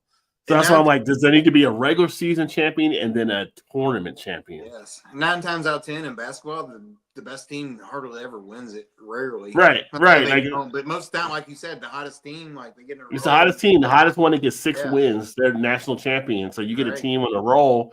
You take a team that might play, I forgot who's number 1 now in basketball, but say, for instance, Kansas has fallen off more recently, right? But if Kansas gets on a run and they win the title in the conference for March Madness, they're considered the best team. But you take them and play against like a Duke, whatever, 10 times, Kansas might lose 7 of those games based on what they have now. But if they get hot at the right time, they can be champion. So it's just one team. It takes that one to get through, right? Michigan has an all-time winning record against the Buckeyes.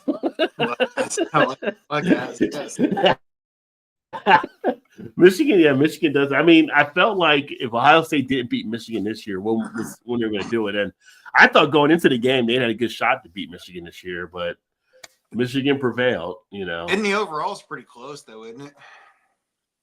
Like Michigan's not a bunch. Michigan's won. Well, no, Michigan's won the last. Well, Derek Trev said 4. I'll say against. I thought it was 5 even. So yeah, they won the last ones for sure. So let's see, Michigan Ohio State rivalry in football. I was thinking it was even more than I was thinking. It was like 5 or 6 straight, but.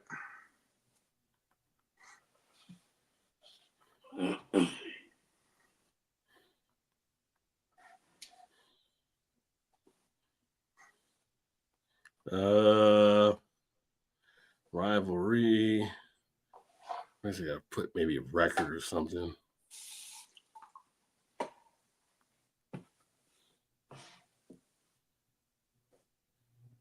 Michigan leads the all-time football series against Ohio State with a record of 62, 51, and 6. Okay, that's a So pretty. they got a little bit of spread, yeah. Yeah. But not terribly huge, but definitely ahead. No. Exactly. At least Arizona didn't say the team up north, right? That's like usually what Ohio State fans say. Team up north. They won't even say any part of Michigan or Michigan. Yeah. Prior to those 4, how many Ohio State win in a row? Well, that's another trivia one there too. Well, they won a good amount. They definitely won a good amount. I was gonna say, I'm guessing that was probably like 6, 7, 8 or something like that straight.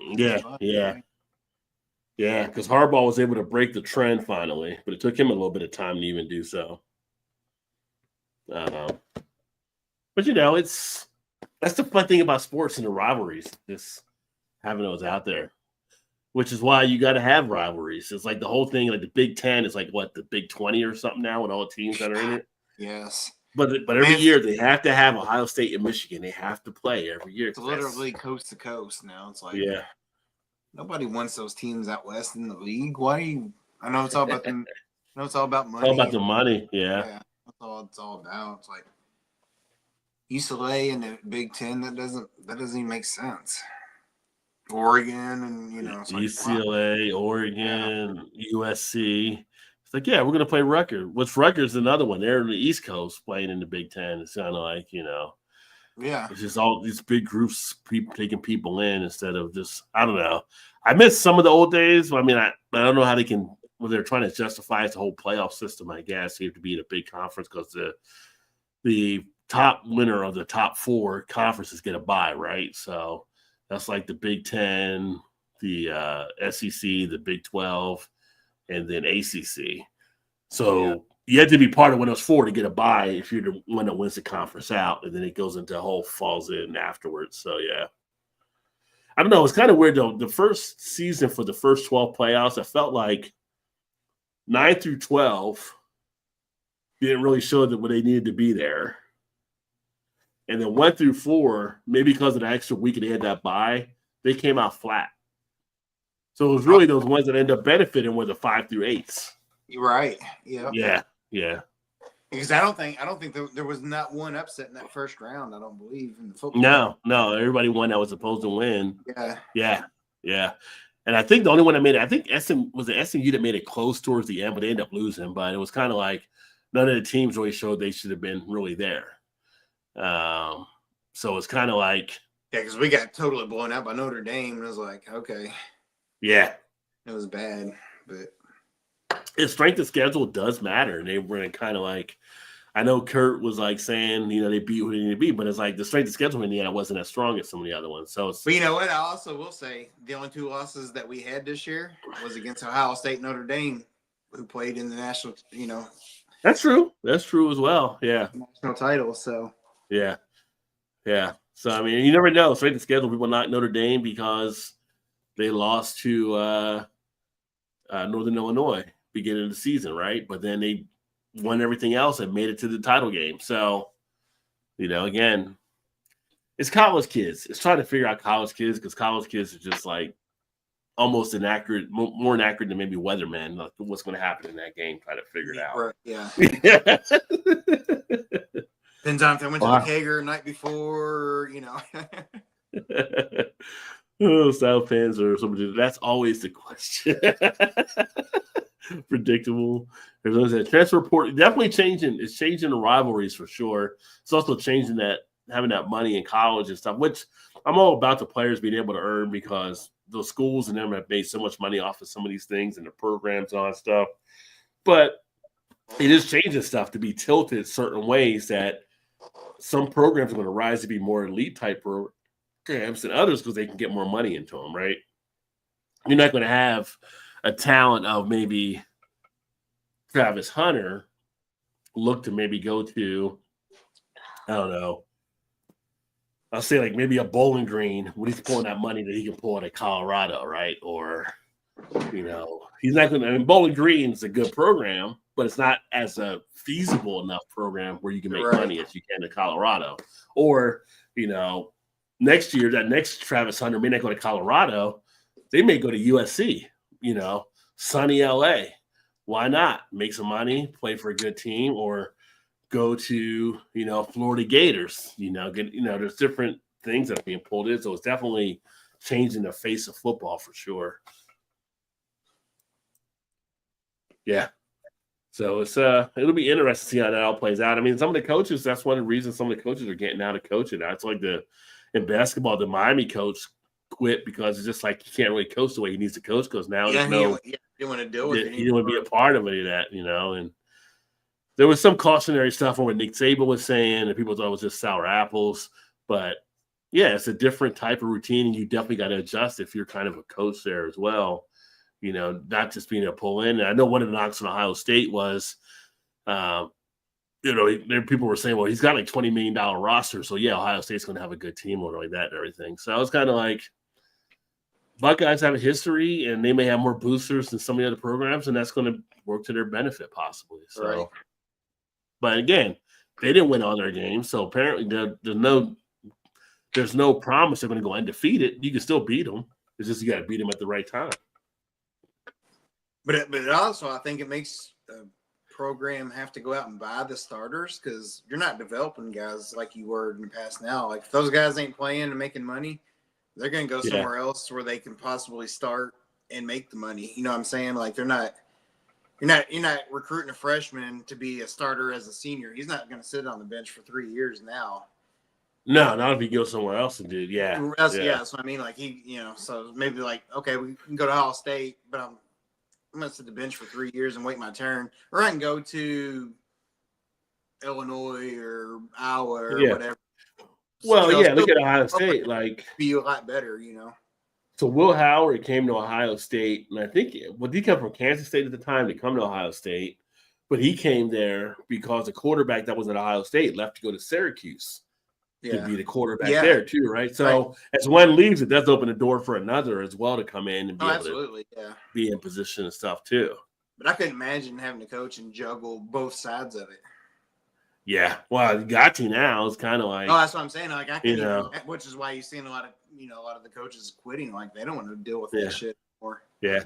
Well, I think some programs also, I can see some programs actually starting to hire for a position of like, say, a finance manager or whatever to kind of come in and manage that kind of stuff to take it off the coaches type soldiers and help players navigate the new field they're kind of in. So, And really, they should. I mean, yeah. Coaches and whatever should just coach. They just shouldn't have to worry about the finances of bringing us. Like the center we got from basketball this year, they paid him $1 million NIL money to come play. Yeah. Transfer from Arizona, big 7-footer. Yeah. Like, okay, why would a college kid not take $1 million to go play somewhere, whether they're any good or not? If you're gonna give $1 million to play, especially at a kind of a not prestigious anymore, but the historical side of like Indiana basketball. Well, that's the thing. You still got to sell the program because they're like, I come from a millionaire, or I might say, well, I go 750 and I go to North Carolina. You know what I mean? So it might not be the money and stuff too. It also has to be the prestige of the program. Right. Yeah. Yeah. So you got to package that together. 8 times straight in a row, beat Michigan before the. I mean, it's a seesaw. It goes up and it goes down. So yeah. How many times did John Cooper beat Michigan? Trends in Arizona going back and forth. We know the answer, Cooper. That didn't happen. Did you play for Ohio State? You keep saying we. That's right, Trez. We. Arizona has his own commercial he comes out with. Arizona 58. The Ohio State University.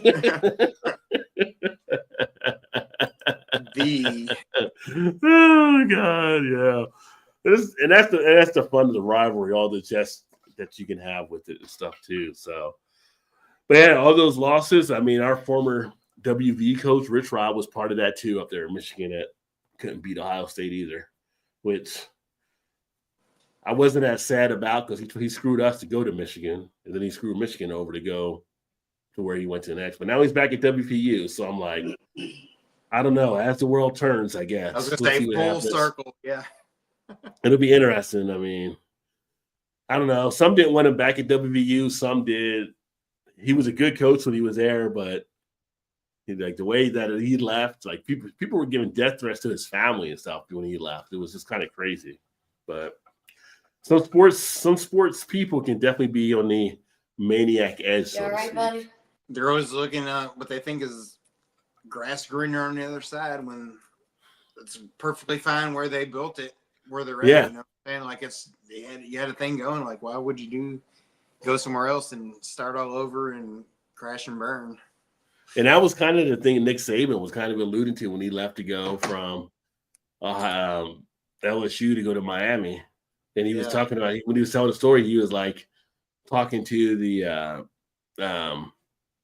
sports director or whatever at LSU or whatever, and before he left, athletic director, and it's kind of like, why do you want to go to Miami? He's like, he saw an opportunity, but he's just like, let me ask you something. Do you see yourself to want to be more in the mold of, who did he say, like Vince Lombardi, or do you just want to see yourself in the mold to be like a Bear Bryant?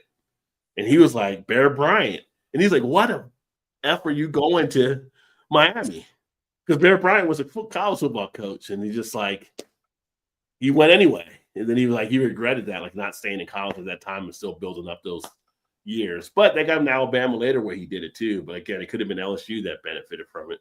But I also think people are just wired, like coaches specifically are just wired because they think they want the challenge. I think they want the challenge on the next level. So you look like Brad Stevens at Butler, who went to the national title game like 2 years in a row or whatever, or the Final Four or whatever it was 2 years in a row, and then jumped to Boston, and all of a sudden he's like, then he got out of coaching and went, and now he's like a GM or whatever he is for Boston Celtics. Yeah. And like, why did you even leave? Like, you were building something good in the state where college basketball is known for in Indiana. It's like, yeah, it wasn't Indiana or Purdue or whatever, Notre Dame even, but he got the build stuff for Boston there. So the way he did win, and because of what's it called, which I still don't understand how he was out there messing around on I can't remember her name now. The coach that was there before Joe Missoula was messing around on the his wife or his girlfriend, which was for Friday. Oh, I can't remember her name now. Yeah, I'm not really I don't know sure. why it slipped my head. You know what I'm talking about, though. The one that Ice Cube liked. Why can't I remember her name? Nia Long. Yeah, he was cheating on Nia Long. And it was like he had to go. They kicked him out or whatever. And then Joe Mazzulla came in, which is WVU alum. So great to see Joe Mazzulla get a title, even though I grew up hating the Celtics because I was a Lakers fan. It was nice to see Joe get that ring up there. So yeah. Yeah. So I mean, it worked. It worked out for Brad in that regard. He was able to build something there in Boston, just not as a coach. Yeah, it's definitely an egotistical thing in that regard. It's like, okay, well, I'm going to try at a higher level, see, Well, I remember Rick Pitino. Like, why would Rick Pitino leave to go pro when he was building so much in college? And right, yeah. He flopped it because you can't go into the pros and you're not going to talk to grown ass men the same way you're talking to the college kids. Like, especially we ain't doing that. More money than you are. Yeah. It's like, I ain't listening to you. Right. It's like we're not going to do that. So then it's like, make $3 million, I make $45 million. Like, why am I paying attention to what you got to say? Yeah. So it's like, so that didn't work out. But which is always great to see when you see a college coach that's able to actually make it to the NBA or college football, make it to the NFL, where they're able to transcend and do like Pete Carroll and them like that. We're able to kind of do that because it is a different mindset when they can actually make it work. In those regards, like I said with Brad Stevens, he was a good coach in Boston, and then as a GM, he's built a hell of a team there too. So it's like he's done his job every step of the way. Yeah. Cheers to Arizona. Get ready for next season. All right. Get that weight room in. Hopefully you're doing well, my friend. And also have a great weekend, a great night, brother. Talk to you soon. And a great weekend, Arizona, for Trez as well. Yeah. You haven't checked out Arizona. Check out Arizona's channel, Arizona Timeless Tours. Especially if you're a fan like the Old West. He does some really good tours out there where he's out west in Arizona, kind of different spots he goes to and shares details and information. Did a lot of stuff like about the Earps and the Clantons and all kinds of things out there. So he's a big historical buff. So make sure to check him out for sure. That's cool. Yeah. He's got some pretty good stuff on there. But so now it's kind of like, okay, well, there's your NFL. You got the NFL playoffs this weekend for the Super Bowl. Before this NFL playoffs, you get the championship games, then you get the Super Bowl. And then after that, you start rolling into March Madness. So, which will be good. And I guess February, NASCAR comes back. So that'll be big for NASCAR fans because Daytona kicks off, right? Yeah, Daytona, like first or second week of February. So, yeah. It'll be interesting. We're actually ranked in the top 20. Well, we were ranked in the top 25. It's like, we beat Arizona, number 2 team in the country. And then we lose to Arizona State. It's like, that's just the life of a WVU fan. Like, seriously, like, and it's like. Oh, trust me, I know. I get it. Yeah. So it's like, and I went, we don't get to see him on TV. Maybe we don't need to see him on TV because if they go on TV, they'll end up losing or something. So, yeah. But I think they're poised to make a nice run when it comes to tournament time for the team they got. It's just being consistent. So the guy that came in as a coach, he's been coaching them well. I think he was a guy from Drake previously. So I was going to say who is coaching them now? Yeah, the guy that came in, I can't remember his name. Let me see, but he had Drake winning all those games. Yeah, he took him like the Sweet 16 2 years in a row or something. I think, didn't he? Yeah. In the league. Yeah. Maybe it was. I think the Elite 8 1 year. Yeah, I was saying Darian DeVries. He's pretty good. 6 consecutive 21 seasons, career 732 percentage, named 23rd head coach. So we had WVU, but right now he's got him rolling. I mean, again, it's tough to win, as much as every game and stuff like that. I mean, this is kind of like a feeling out year, but they're doing better than I expected them to do this year. It's always hard. That's always a hard hire, I think, when you hire a coach from like a lower level school that's been really successful. Yeah. Come to like a big D1 school and just bomb. And that's what, as a basketball school, Indiana, that's what we've gone through for the last 2 decades. Get these lower guys thinking, okay, they're the next big up and coming, and they never pan out, or they haven't yet for us at all. Yeah. Let's see here. What's the record? 13-5 right now, 6 in the Big 12.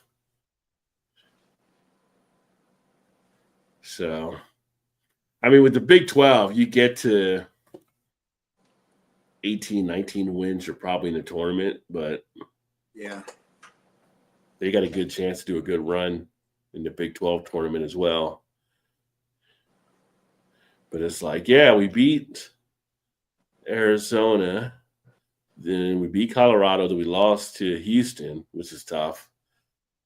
Then we beat Iowa State, is what I meant to say, Iowa State. Then we lost to Arizona State. Now we got K-State upcoming. And then it kind of sucks, though. This year, and I guess it's a contract they signed, but just about all their games have been on ESPN Plus. It's like, you used to be on ESPN. Like, if you're a top 25 team, you should be on ESPN regardless. Yeah, that's definitely. Like, I've seen them have Colgate versus Harvard on some weekend. Like, really? Yeah. Really? This is what you want to show, and all the other good teams that are playing basketball right now. Like, yeah, that doesn't make any. Yeah, I get what you're saying. Yeah. That doesn't make any sense at all. yeah, but they signed these contracts like for ESPN Plus, so people got to subscribe to see the games. And yeah, They used to be on Fox Sports. Now they're not on Fox Sports on basketball. So, and we're on. We have games on Peacock from time to time. yeah, I'm so this money. Like, how are you on Peacock? People and fans would bitch about it. They're like, I don't have Peacock, and I'm not buying 2 months subscription just to watch 2 games on the season or whatever. So some people don't, but some people will, and that's what they're banking on, Well, it's like them putting NFL on net. Like, why would you put the NFL on Netflix? I mean, obviously you're putting on there to try to bank more money in, but it's the NFL. Like, anybody should be able to watch the NFL game and have it like on your CBS or Fox, whoever usually does it if you're in that area. Yeah. Now you're forcing people to try to watch it on Netflix. I think that's going to hurt their fan base after a point. You would think. Yeah. But it's the money in sports that's changing things. What are you going to do? Economics. All right. Well, I guess we're going to get wrapped up here. 11:04.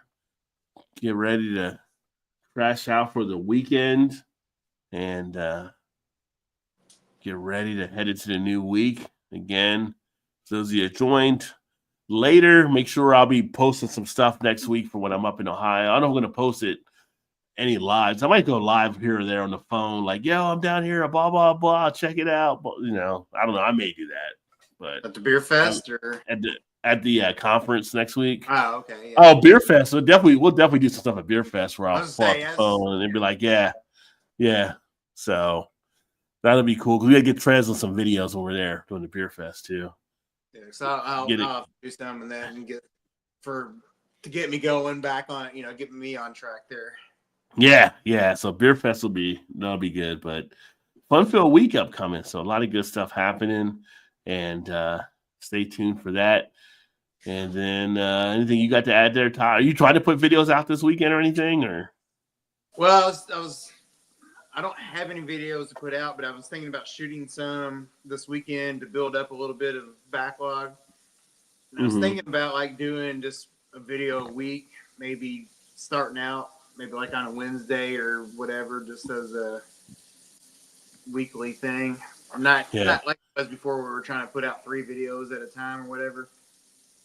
So, yeah, I'm thinking maybe Saturday, Sunday, maybe even tomorrow night, shooting a couple of videos, and then maybe next Wednesday or Tuesday, whatever night I decide to do it on. Yeah. One. Cool. There you go. So make sure to check out What's Your Beer. So Todd's videos when he puts them up here.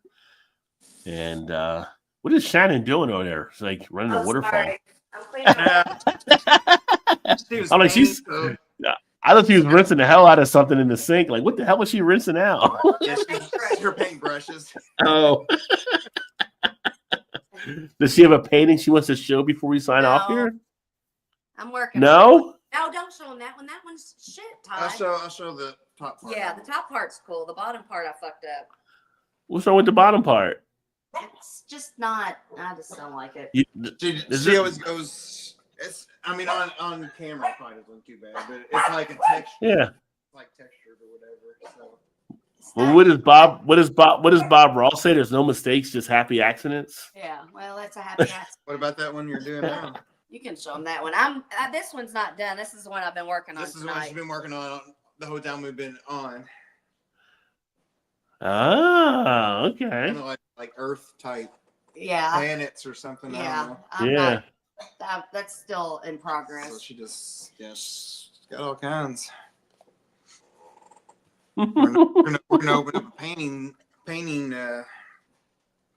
buy paints online. Not paints, but the paintings online. Yeah.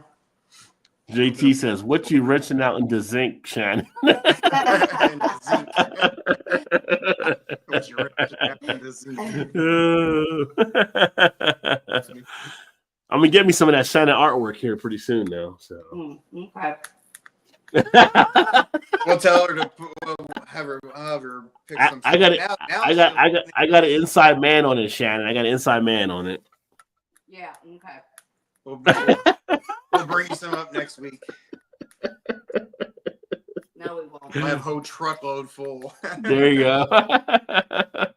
We'll set up a little corner shop. We'll do like an antique roadshow at the Beer Yes, Fest yeah, with there you Shannon's go. paintings. Here, let me show you my setup though. We'll leave like a half hour early so Let me people see, come can out you the door. Look like, at my "Here." setup Yeah. with all my paint supplies. Oh, look at this. Okay, Picasso. It's a big old. It's a big old toolbox thing. Yeah, It all snaps together. that's pretty cool. Yeah, I like it.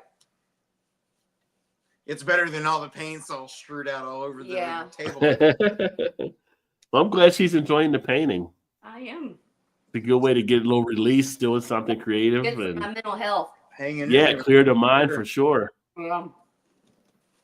She got some pretty good ones though. She don't think so, but I think they are.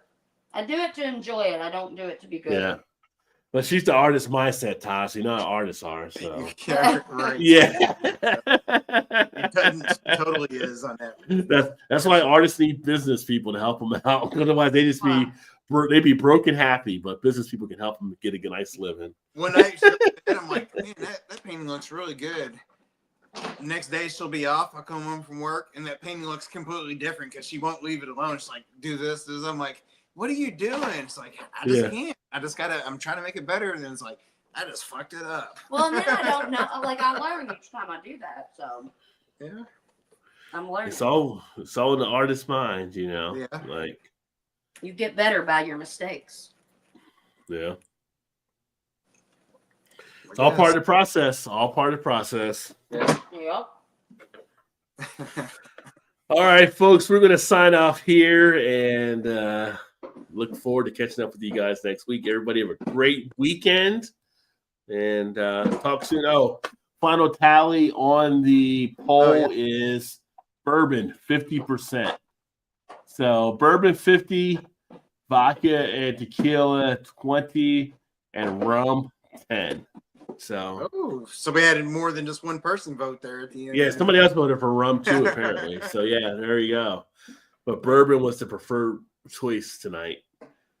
That being said, yeah, bourbon was the Charlie Brown of the winner tonight. So all right, everybody, we will catch up with you next week. Y'all have a great weekend and talk to you soon. Cheers, everybody.